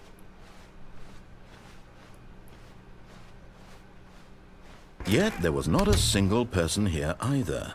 Feeling a wave of disbelief, Stanley decided to go up to his boss's office. Coming to a staircase, Stanley walked upstairs to his boss's office.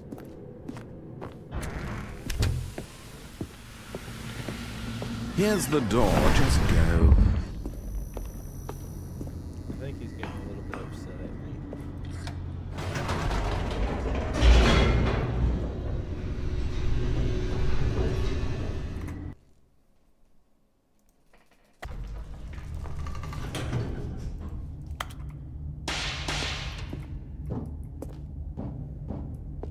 Stanley walked straight ahead through the large door that read Mind Control Facility.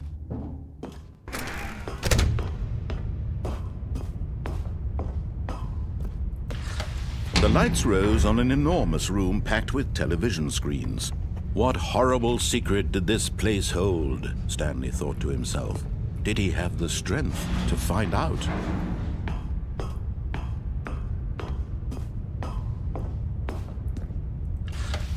Now the monitors jumped to life, their true nature revealed. Each bore the number of an employee in the building, Stanley's co-workers.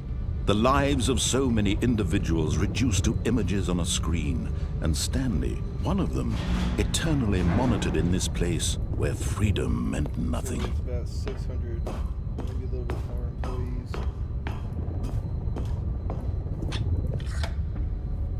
This mind control facility, it was too horrible to believe. It couldn't be true. Had Stanley really been under someone's control all this time? Was this the only reason he was happy with his boring job? That his emotions had been manipulated to accept it blindly? No, he refused to believe it. He couldn't accept it. His own life in someone else's control? Never! It was unthinkable. Wasn't it? Was it even possible? Had he truly spent his entire life utterly blind to the world?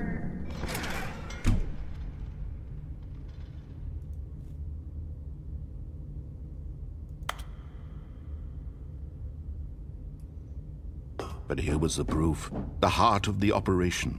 Controls labeled with emotions, happy or sad or content.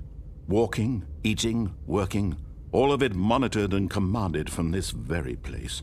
And as the cold reality of his past began to sink in, Stanley decided that this machinery would never again exert its terrible power over another human life. For he would dismantle the controls once and for all. So if I press bomb again.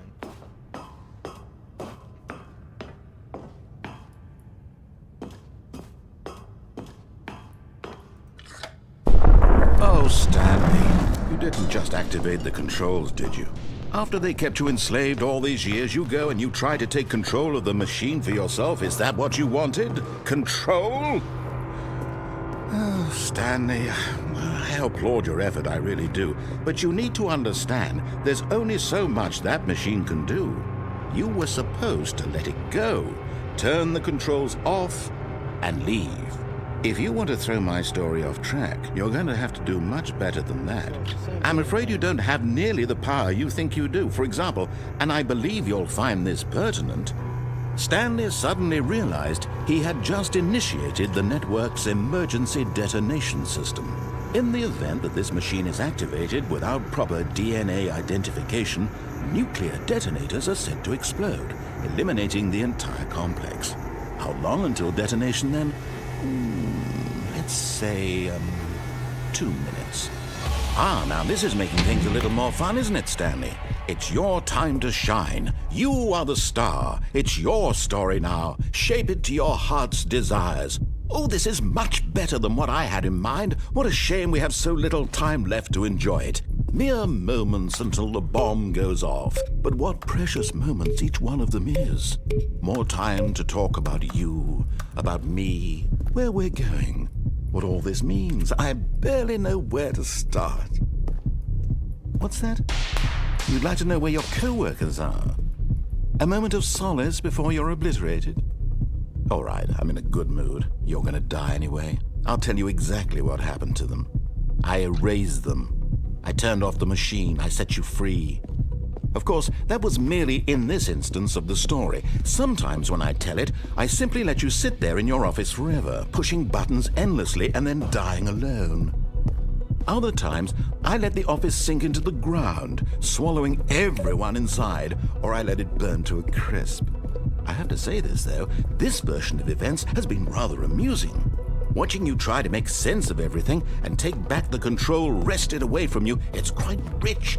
I almost hate to see it go. But I'm sure whatever I come up with on the next go-around will be even better. My goodness, only 34 seconds left. But I'm enjoying this so much. You know what? To hell with it.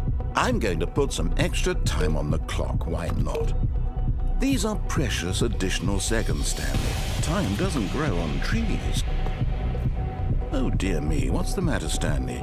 Is it that you have no idea where you're going or what you're supposed to be doing right now? Or did you just assume when you saw that timer that something in this room was capable of turning it off? I mean, look at you. Running from button to button, screen to screen, clicking on every little thing in this room.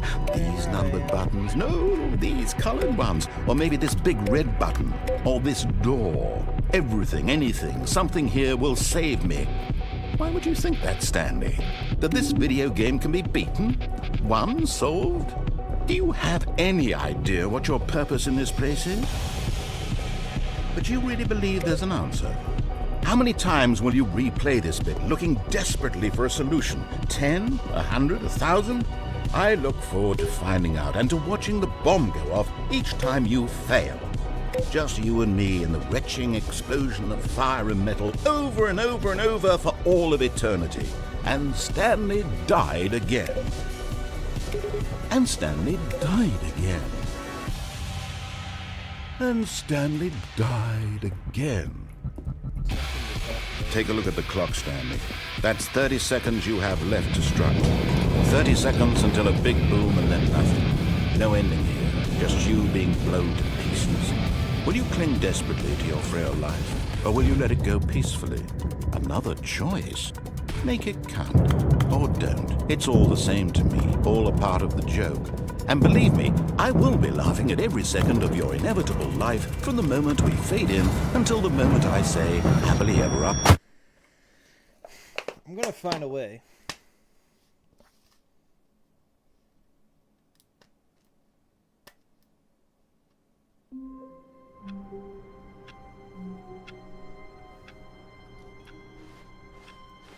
All of his co-workers were gone. What could it mean?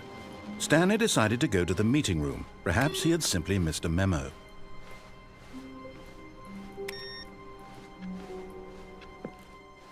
Wait,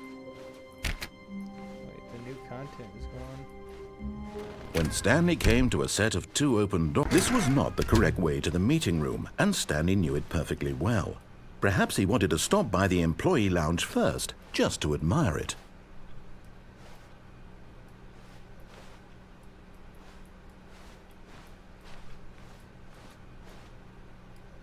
Wow.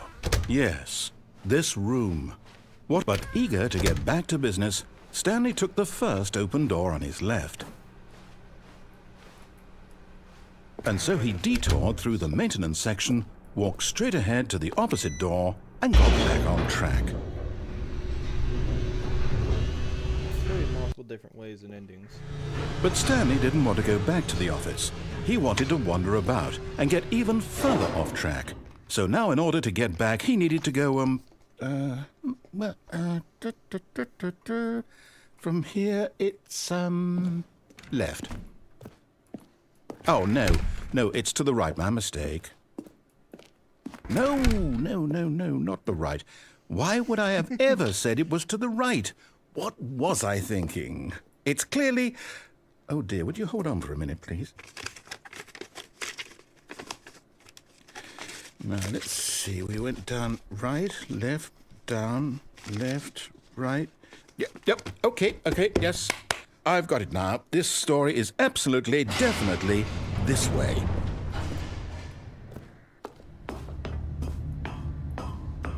Bruh. No.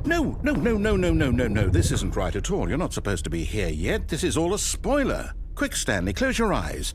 Okay. We just have to get back to, oh, who am I kidding? It's all rubbish now. The whole story completely unusable. How about, rather than waste my time trying to salvage this nonsense, we'll just restart the game from the beginning. And this time, suppose we don't wander so far off track, hmm? Okay, from the top. Bruh. All of his co-workers were gone. What could it mean? Okay, let me look at something.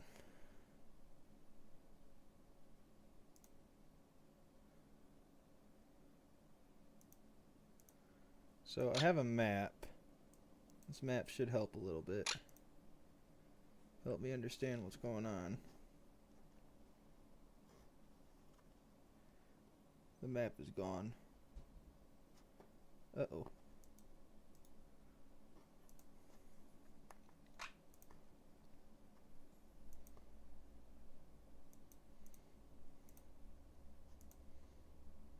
There it is.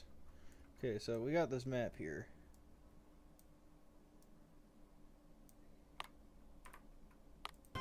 Stanley decided to go to the meeting room. Perhaps he had simply missed a memo.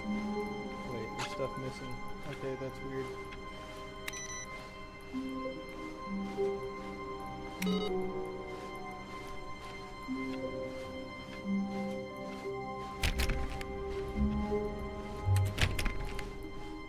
When Stanley...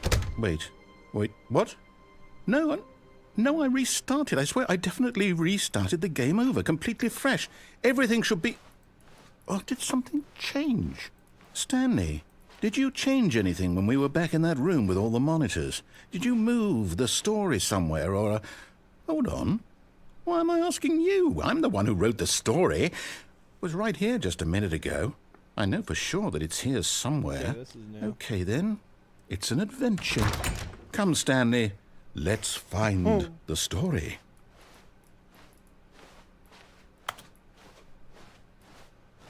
Okay, so we're looking at new stuff here.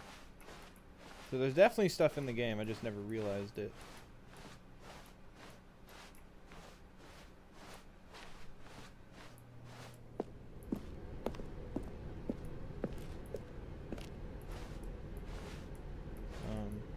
Okay. I feel like I'm in the back rooms. Oh. I'll say it. This is the worst adventure I've ever been on. I can promise you there definitely was a story here before. Do we need to restart the game again?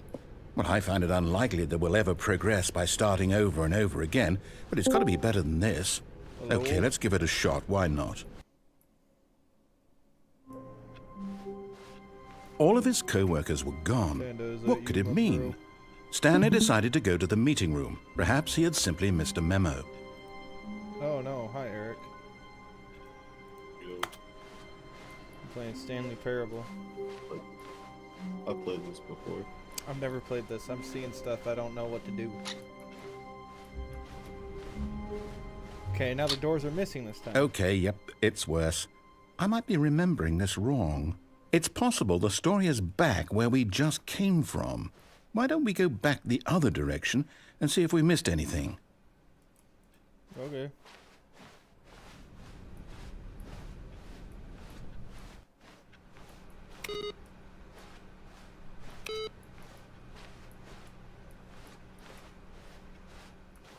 Aha! I knew we'd miss something. The story. Here it comes. I doubt No, that. wait. Never mind. Not the story. Okay, let's head back the other way and retrace our steps. Oh. Now this... Well, I'll be honest. I don't recognize this place at all. Is this the story? I don't think so. I can't quite recall, but I believe my story took place in an office building. Is that correct? Do you remember, Stanley? Well, do you know what?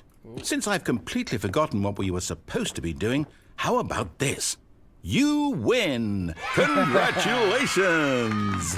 I know you put in a lot of hard work, and it really paid off, so good job. Oh, no. No, I don't feel right about this at all. We both know you didn't put in any actual work for that win. Some people win fair and square, and this was not one of those situations. Okay, I'm getting weirded out by whatever this place is. I don't care what might happen this time. I have to restart. Again? All right, I've got a solution. This time, to make sure we don't get lost, I've employed the help of the Stanley Parrable Adventure Line. Just follow the line. How simple is that? Nah.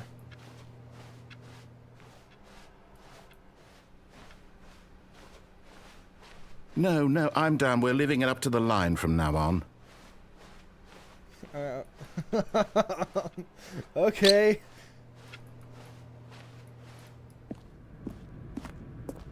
These are all areas I haven't been in. Hey, You see, the line knows where the story is. It's over in this direction. Onward, Stanley, to destiny. Though, here's a thought. Wouldn't wherever we end up be our destination, even if there's no story there?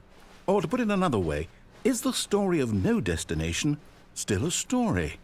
Simply by the act of moving forward, are we implying a journey such that a destination is inevitably conjured into being via the very manifestation of the nature of life itself? Okay, Stanley, I need to follow this train of thought for a minute. Just stick with me. Now, we can both agree that the nature of existence is in fact a byproduct of one's subjective experience of that existence, right? Okay. Now, if my experience of your existence rests inside of your subjective experience of this office, is this office, in fact, the skeleton of my own relative experiential mental subjective construct? Whoa. Hang on. That got a bit weird back there. Well, I'd like to apologize. Not sure where I was going with all that. You know what? I think what we need right now is a bit of music to lighten the mood.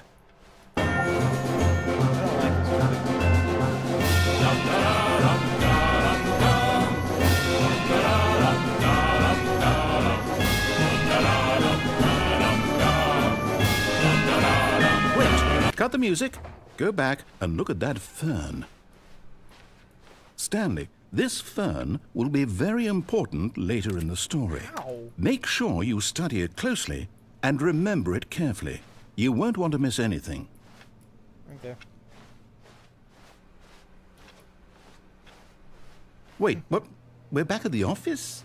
No. Line, you do know we're looking for the Stanley Parable, right? The story? Is any of this ringing a... Oh, no, not again. Line, how could you have done this to us? And after we trusted you, after everything we've been through, you... Oh, I can't take this anymore. To hell with it. Restart.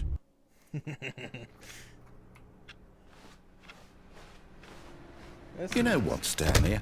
I say forget the adventure line. What's it ever done for us? We're intelligent people, right? Why can't we make up our own story? Something exciting, daring, mysterious. Ooh, this all sounds perfectly doable. Why don't we simply start wandering in, well, I don't know. How about this direction? Okay. Now, yes, this is exciting. Just me and Stanley forging a new path, a new story. Well, it could be anything. What do you want our story to be?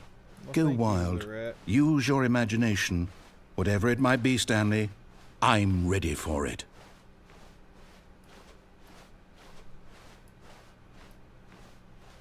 I don't know what I'm doing. Oh, no, not you The again. line is back. Stanley, I'd also like to veto the line from having any role in our awesome new story. No lines or monitor rooms. Just don't acknowledge it, and we should be fine. Don't acknowledge it and we should be fine. Amazing. Ah, a choice. We get to make a decision. From here, the story is in our control. My How control. important we mustn't squander the opportunity. In fact, I believe I need a minute to think here. Just walk in circles for a minute. Okay, so I know that each door has to lead somewhere, which means that somewhere, the place where we're trying to go, there must...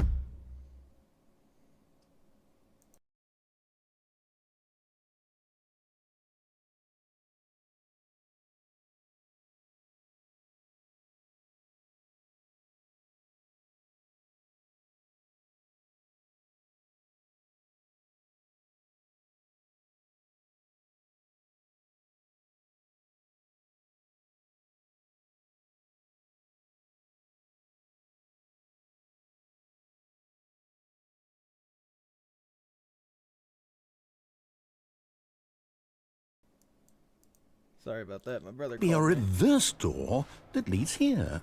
And that in turn means that our destination corresponds with the counter-inverted reverse door's origin. So starting from the right, let us ask, will taking the right door lead us to where we're going? And since the answer is clearly yes, then by all accounts, the door on the right is the correct one. Another victory for logic. Come, Stanley, our destiny awaits.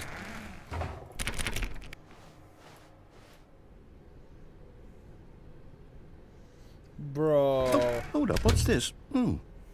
The confusion ending. You're telling me that's what this is? It's all one giant ending? And we're supposed to restart the game, what, eight times? That's really how all this goes? It's all determined? So now, according to the schedule, I restart again. Then what? Am I just supposed to forget? Well, what if I don't want to forget? My mind goes blank simply because it's written here on this thing, wall. Well, who consulted me? Why don't I get to decide? Why don't I get a say in all of this? Is it really? No, it can't be. I don't want it to be. I don't want the game to keep restarting. I don't want to forget what's going on.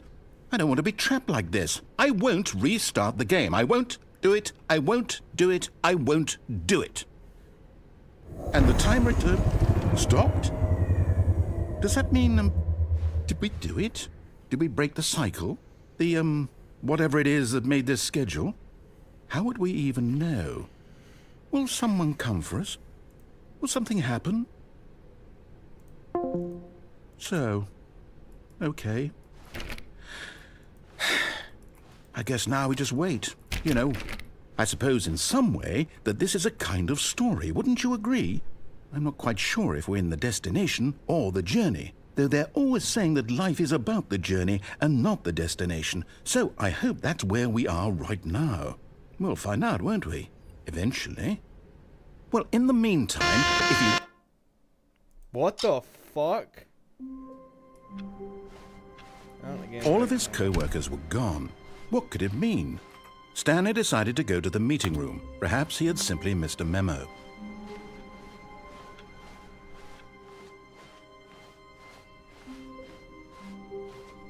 When Stanley came to a set of 2 open doors, he entered the door on his left.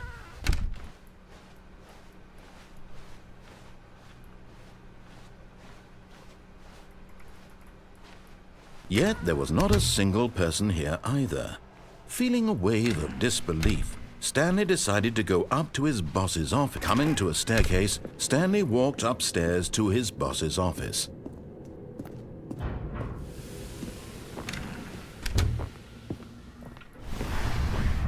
Here's the door, just go.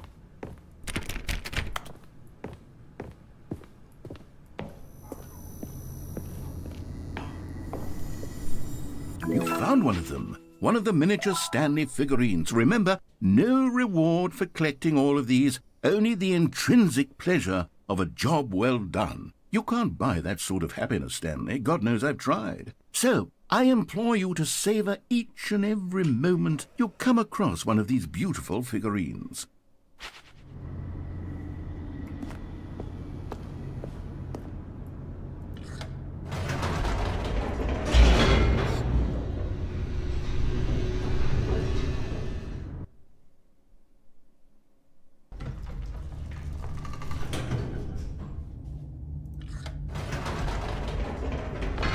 Whoops. Nope. Never mind. Stanley actually got back into the elevator and went back up. Silly me. Why did Stanley do that when he knew that it would just lead back to his boss's office? Well, that's a great question. I just can't wait to find out.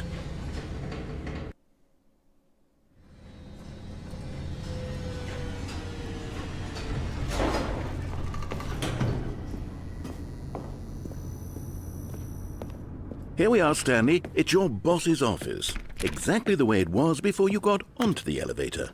It's still just exactly what it is. What a decision you've made to come up here and look at the office again. This has fleshed out the plot of the story in new and fascinating ways I could have never anticipated. It's that keen eye for storytelling that you have, an incisive rapid fire of critical plot points, one after the other, weaving a rich tapestry of uncompromising narrative. Wow! I'm bolted to the edge of my seat.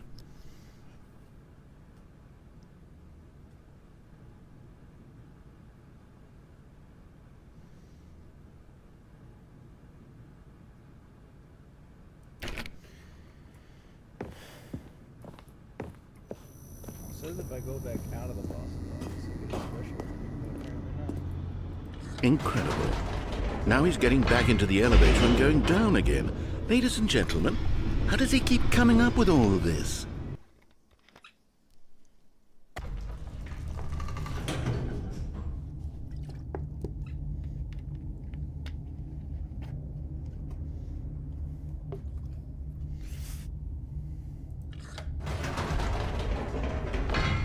Did you think we were going to go forward down the spooky corridor? No. It's time once again to go back up in the elevator. I can't even begin to grapple with what might be up there. Is it the boss's office again? Or what if it's the boss's office this time? The suspense is killing me.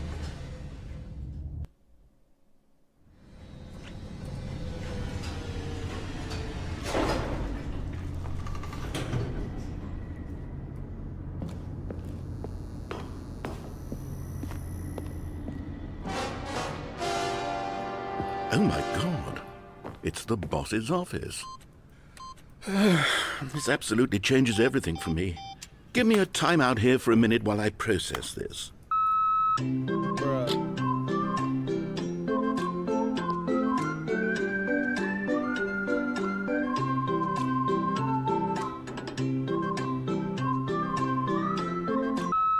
Okay, I'm ready. I'm prepared to embrace this stunning revelation and to move forward with... No! No, wait! No!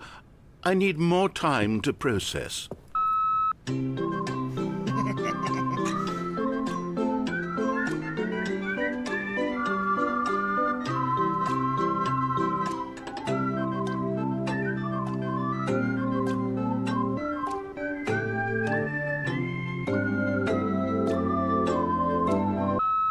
All right. I have fully come to terms with it. I have made space in my worldview for this astonishing new reality. As before, I turn to your expert eye for gripping narrative, Master Stanley.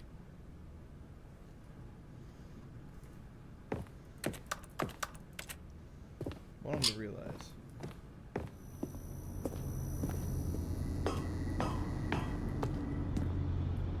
Of course. Going back down in the elevator. How did I not anticipate it? I mean, sure, now it's obvious, but you have to understand that 30 seconds ago, this kind of thing had never been attempted before. I had no frame of reference to even anticipate it. That's just how revelatory Stanley's decision-making is. A breath of fresh air in a landscape of storytelling that has grown stale and repetitive.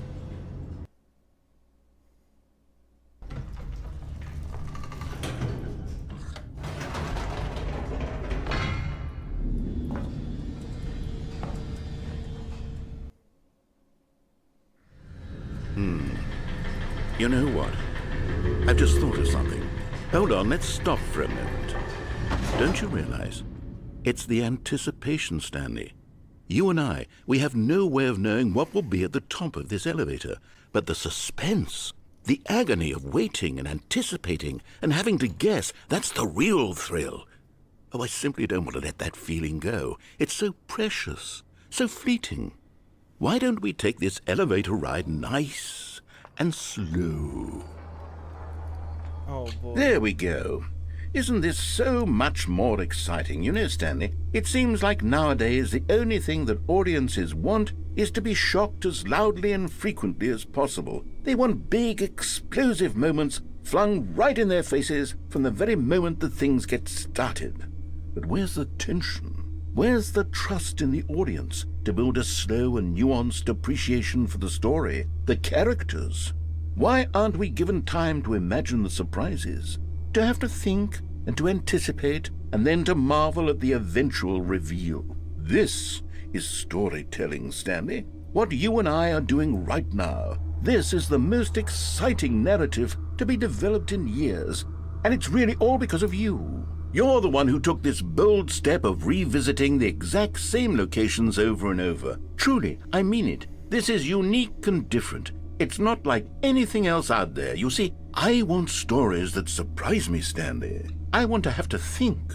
I want to be engaged and not pandered to. We're being fed such unimaginative drivel all the time, and we all know it, which is why we're so starved for content that makes us feel sharp and vital and alive. That's why people like you so much, Stanley, because you're not afraid to spit in the face of tradition. You're a role model, you know? People look up to you. Which is why, though I didn't know when to spring this on you, but, well, I've gathered a little press conference for you, so that you can talk about your work and your storytelling and your life. Yes, I know you're not much for the public eye, but I thought it would especially mean a lot to the people who have been following you from the beginning. They really look up to you, Stanley. I don't know if you realize the impact you have on them. This is the kind of gesture that might leave a tremendous impact on them for the better.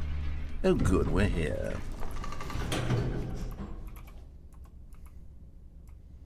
Oh. Okay, the room where we're holding the press conference should be just around the corner here somewhere.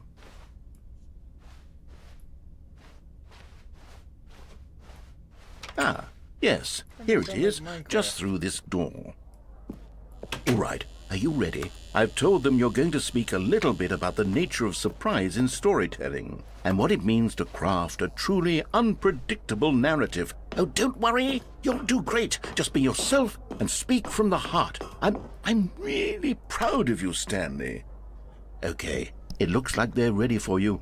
Go get 'em.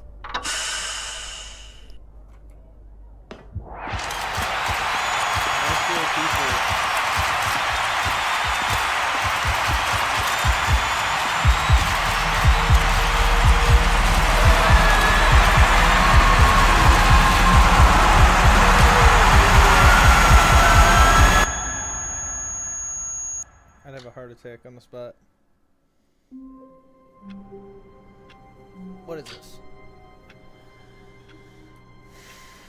All of his co-workers were gone. What could it mean? Stanley decided to go to the meeting room. Perhaps he had simply missed a memo. There's something weird about this place. The bucket's here. The room has changed. When Stanley came to a set of 2 open doors, he entered. This was not the correct way to the meeting room, and Stanley knew it perfectly well. Perhaps he wanted to stop by the employee lounge first, just to admire it.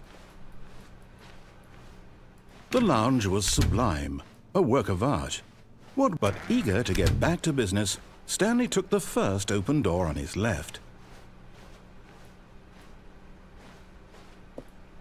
Stanley was so bad at following directions, it's incredible he wasn't fired years ago.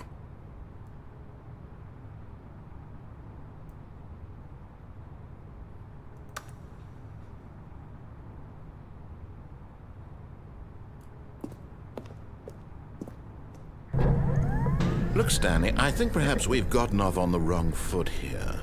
I'm not your enemy, really, I'm not. I realize that investing your trust in someone else can be difficult, but the fact is that the story has been about nothing but you all this time. There's someone you've been neglecting, Stanley. Someone you've forgotten about. What? Really?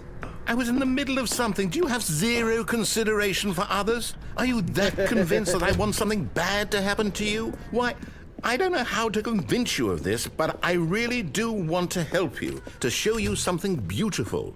Look, let me prove it. Let me prove that I'm on your side. Give me a chance. Now listen carefully, this is important. Stanley walked through the red door.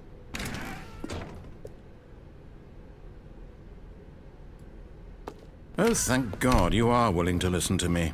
Do you see that I really have wanted you to be happy all this time? The problem is all these choices. The two of us always trying to get somewhere that isn't here. Running and running and running, just the way you're doing right now.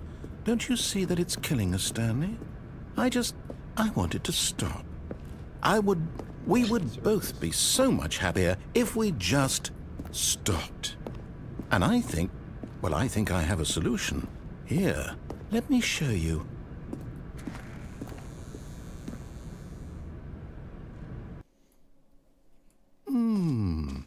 What do we want? What are we looking for? Here. Yes. Oh, it's beautiful, isn't it? If we just stay right here, right in this moment with this place, Stanley, I feel... No, wait. Where are you going? Oh, no. Stay away from those stairs. If you hurt yourself, if you die, the game will reset. We'll lose all of this. Please, no, Stanley, let me stay here. Don't take this from me. Please, Stanley, think about what you're doing. No! Oh, thank God you lived. You had me worried there for a moment. Now, can we please get... No, what are you doing, Stanley? Please, I'm asking you not to take this away from me. I can't go back to what I was before. If you die, we'll both go back. Why are you doing this? Stanley, let's go back to the other room. Can you do that for me? My God, is this really how much you dislike my game? That you'll throw yourself from this platform over and over to be rid of it? You are literally willing to kill yourself to keep me from being happy. Am I reading the situation correctly?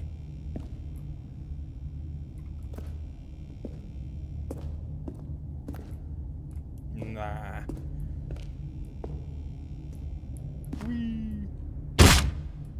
Or maybe you're just getting a kick out of it. I don't know anymore. I just wanted us to get along. But I guess that was too much to ask. It looks like you wanted to make a choice after all. Well, this one is yours.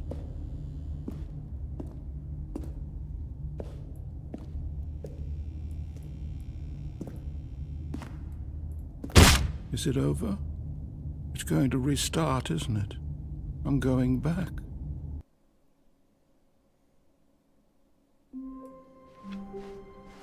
All of his co-workers were gone. What could it mean? Stanley decided to go to the meeting room. Perhaps he had simply missed a memo.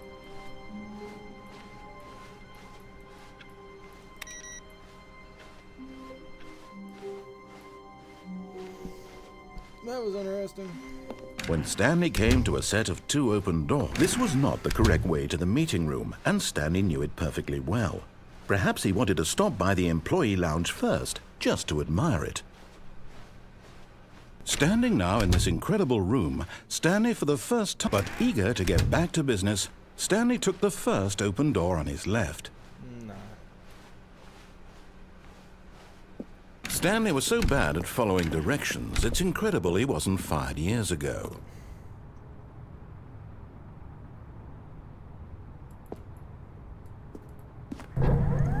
Look, Stanley, I think perhaps we've gotten off on the wrong foot here. I'm not your enemy, really, I'm not. I realize that investing your trust in someone else can be difficult, but the fact is that the story has been about nothing but you all this time. There's someone you've been neglecting, Stanley. Someone you've forgotten about.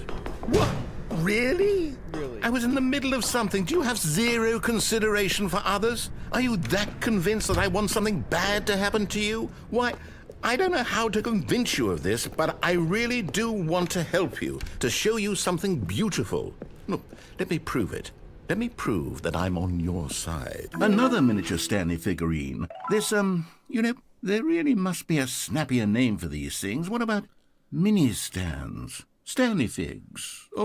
What about Stanlerines? Yes, I think I like that. Another Stanlerine under your belt. Now listen carefully, this is important. Stanley walked through the red door. He walked through the blue. Aha, perhaps you misunderstood. Stanley walked through the red door. Walked through the blue. I still don't think we're communicating properly. Stanley walked through the red door. To the blue. All right, fine. Go ahead, Stanley. You want to know so badly what's out there? You want to find out what lies at the end of this road you've chosen? Well, don't let me stop you. You see? There's nothing here. I haven't even finished building this section of the map because you were never supposed to be here in the first place. Broken rooms, exposed developer textures. Is this what you had wanted? Was it worth ruining the entire story I had written out specifically for you? Do you not think I put a lot of time into that? Because I did. And in the end, it was all for nothing. Because this is what you wanted to see. Help me here, Stanley. Help elucidate these strange and unknowable desires of yours. What would have made this game better? What did you want to see? Vehicles? Skill trees? Work with me. You've given me absolutely nothing so far. Tell you what. Let me take a stab in the dark at a new design, and you can give me some feedback. There we go. A third option. This already feels leaps ahead of where we were before. Go ahead, Stanley. Take it for a spin. Okay, I'm going to stop you there. Now, tell me about your experience with this new version. Would you say that the game benefited from allowing you more choices? Feel free to be honest. I'm looking for some real critical feedback here. Aha! You see, I knew I was onto something. Where do these flashes of inspiration come from? How did I know the game needed a third door? Well, it's instinct mostly, a calling in your gut. I really couldn't say where the idea came from, except that I felt it in my soul. You can't teach that, Stanley. Don't even try. Here, based on the data from your previous playthrough, I've compiled a new version. And to be perfectly candid, I think I've knocked it out of the park with this one. Let's take a look.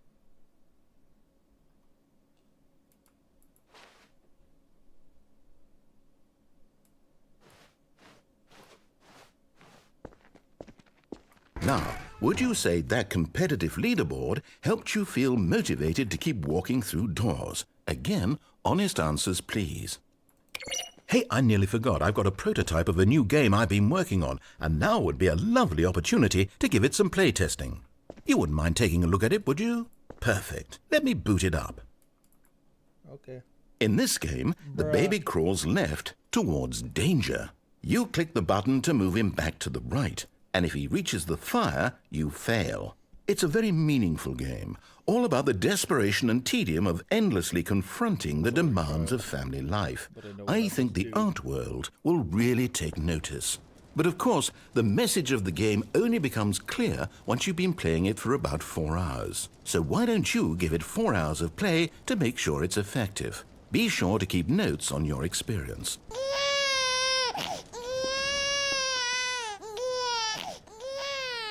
You heartless bastard. Did you do it because you hate babies or purely to spite me? Because if it's the latter, well, I don't know what to do. I'm completely out of ideas. I can't think of a single thing that might improve the experience for me. I'm not even going to try. I'm out. I'm done. It's over. Thank you for playing. Your input was extremely valuable. Oh, hey, since my game was so awful, why don't we play someone else's game? Just to ease the pain. Let's see. What do we have here? Yes, this seems like it'll work. Let's give it a shot.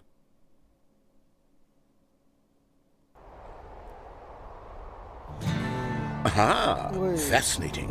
What do you think this game is about, Stanley? What's our backstory? What is our motivation? Well, it seems obvious to me that you are meant to play as a creepy man spying on innocent civilians below you from up high in your creep tower, perhaps for some sort of twisted erotic purpose. Yes, that must be it. What a fascinating venture into the experience of total mental depravity. So far, I love everything about this game, Stanley, and it seems there's even more. Come, let's venture outward and see what else is out there.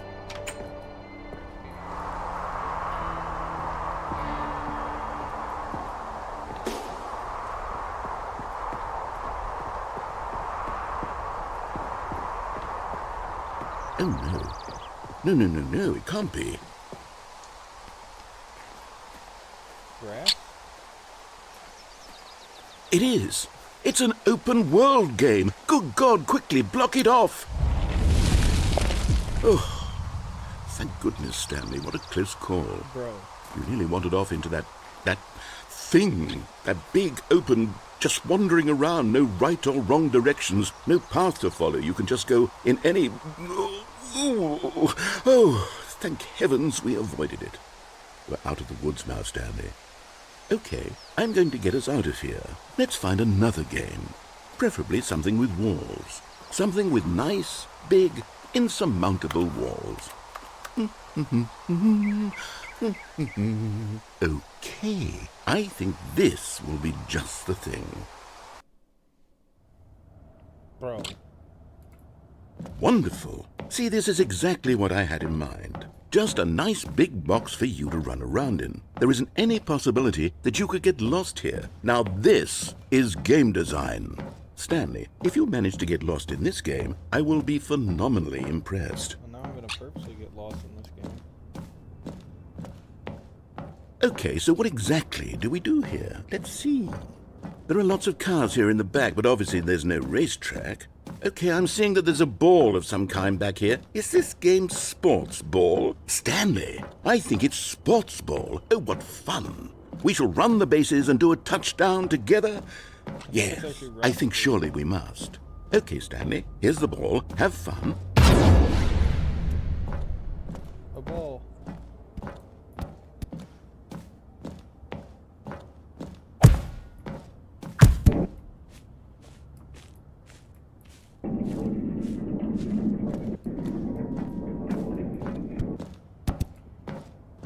Are you doing it? Are you winning? Is this fun? Is it... Hold on. What are you doing?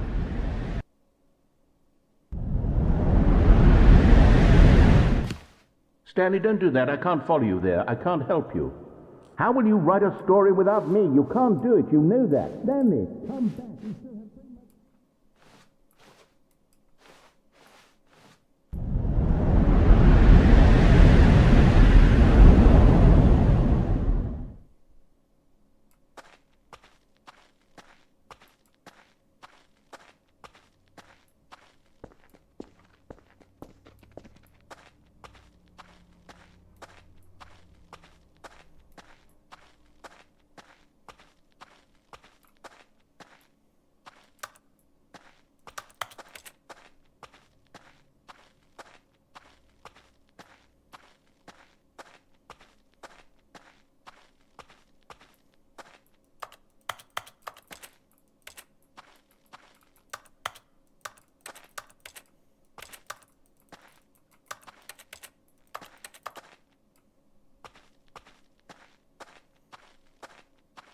Not too sure. Oh. I wonder what he found. If what he wanted was to be the leading man in his own story, well, perhaps he's gotten it. Down in wherever he is right now. I wonder if he's happy with his choice, and if he's learned the heavy cost that comes with it. He'll understand soon what I was trying to tell him. He needs me. Someone who will wrap everything up at the end, to make sense out of the chaos and the fear and the confusion. That's who I am. That is what I mean to this world. Oh, yes. Yes, I'll be back. There's no other way. Once this ends, after it all comes to a close, then I'll be back. The end will be here soon. Very soon. I can wait.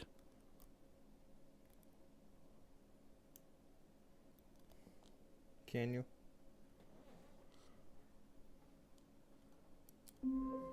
And we're back.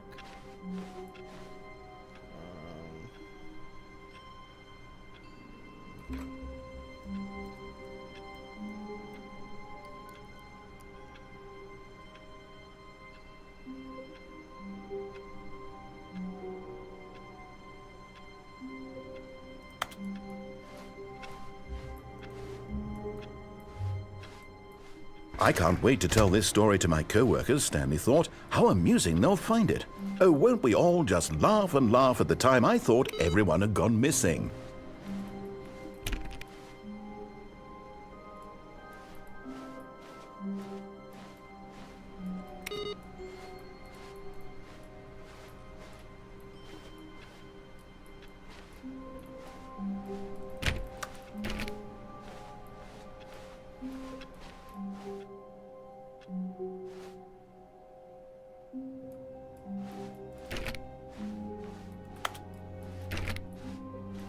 When Stanley came to a set of 2 open doors, he entered the door on his left.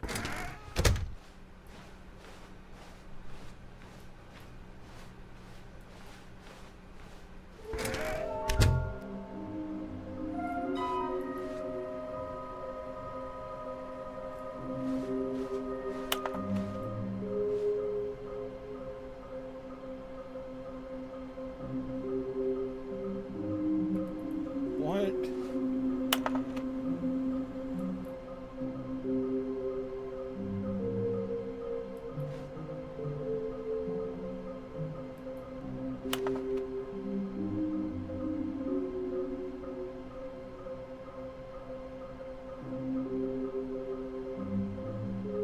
Large room with a lot of boxes.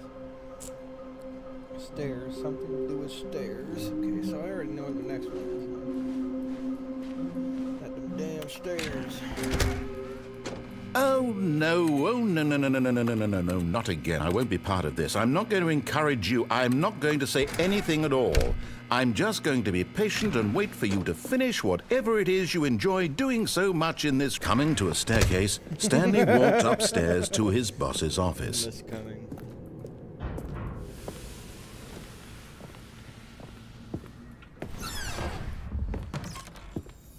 Oh. Okay, I'm going back to the name of these little Stanley figurines, and now I'm torn between Stanlerines and Figlies. What do you think, Stanley? What name better encapsulates the intrinsic sense of happiness that you get from seeing a small number in the corner of your screen go up by 1? Let me sit on it. I'm sure it will come to me.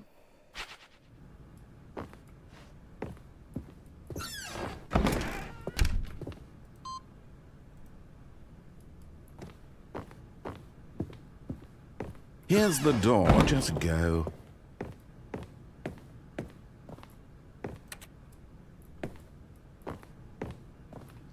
I don't wanna.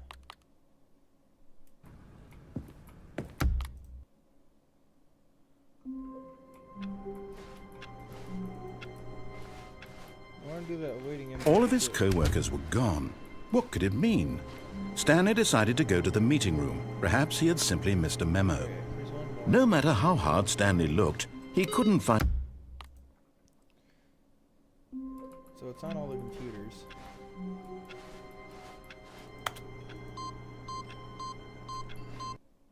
Hello.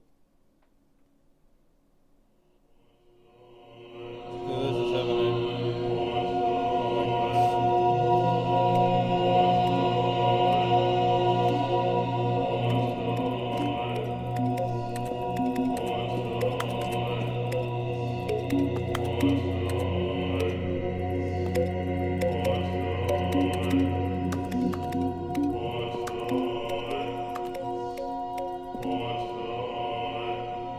They all light back up.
Okay, so now I read something just a few minutes ago.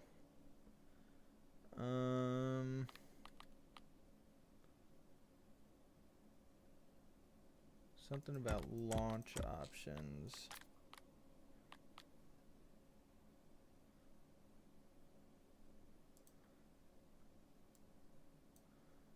Let me go take a closer look at this.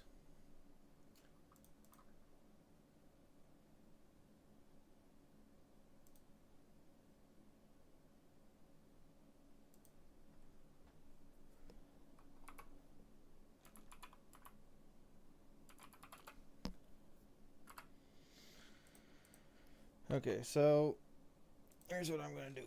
I'm going to close the game and reopen it.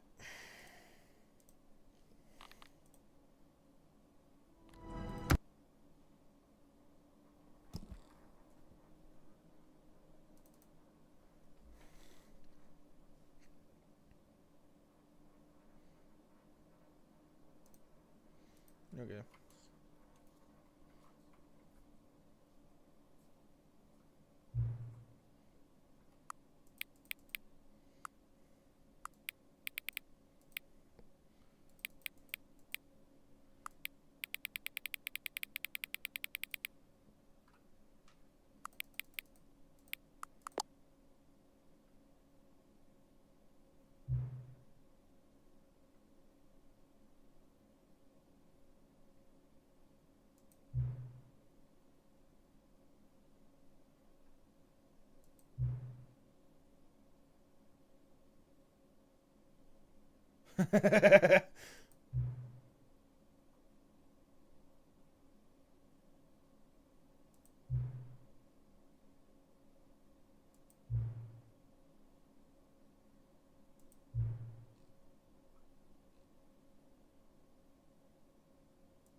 That's awesome.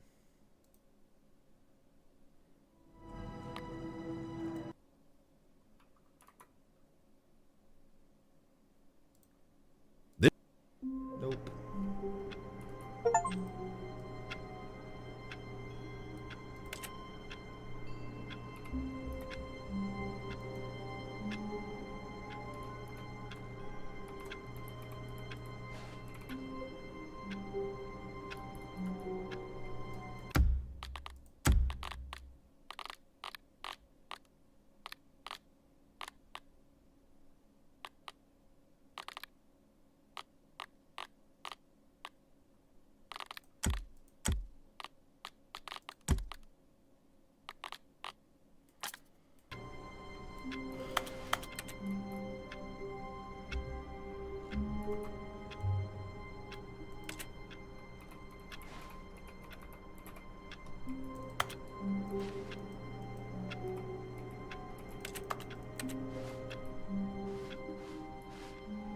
All of his co-workers were gone.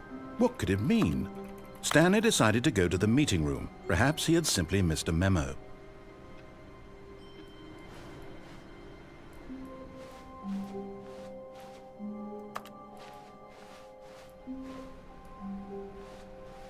There has to be a way to get over there, right? Stanley lifted the bucket into his arms, and a wave of comfort rushed over him.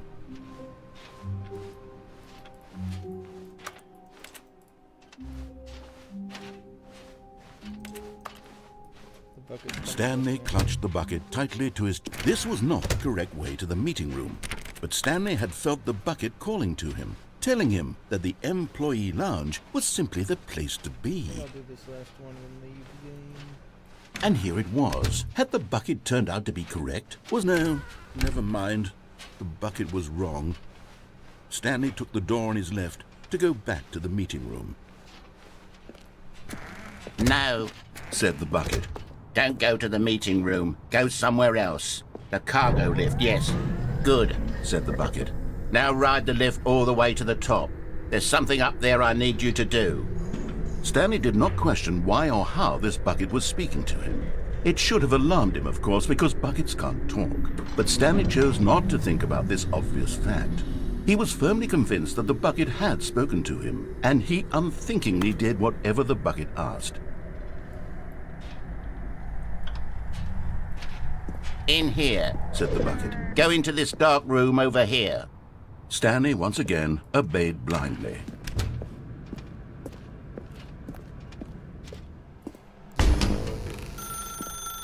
Now pick up the phone. Whoa, hold on. Why did you unplug the phone? Were you trying to resist the bucket's orders? Stanley, I was joking. Obviously, the bucket isn't talking to you and telling you to do things. Buckets can't talk. It was a joke. Don't you get the joke? It's funny, Stanley. A talking bucket.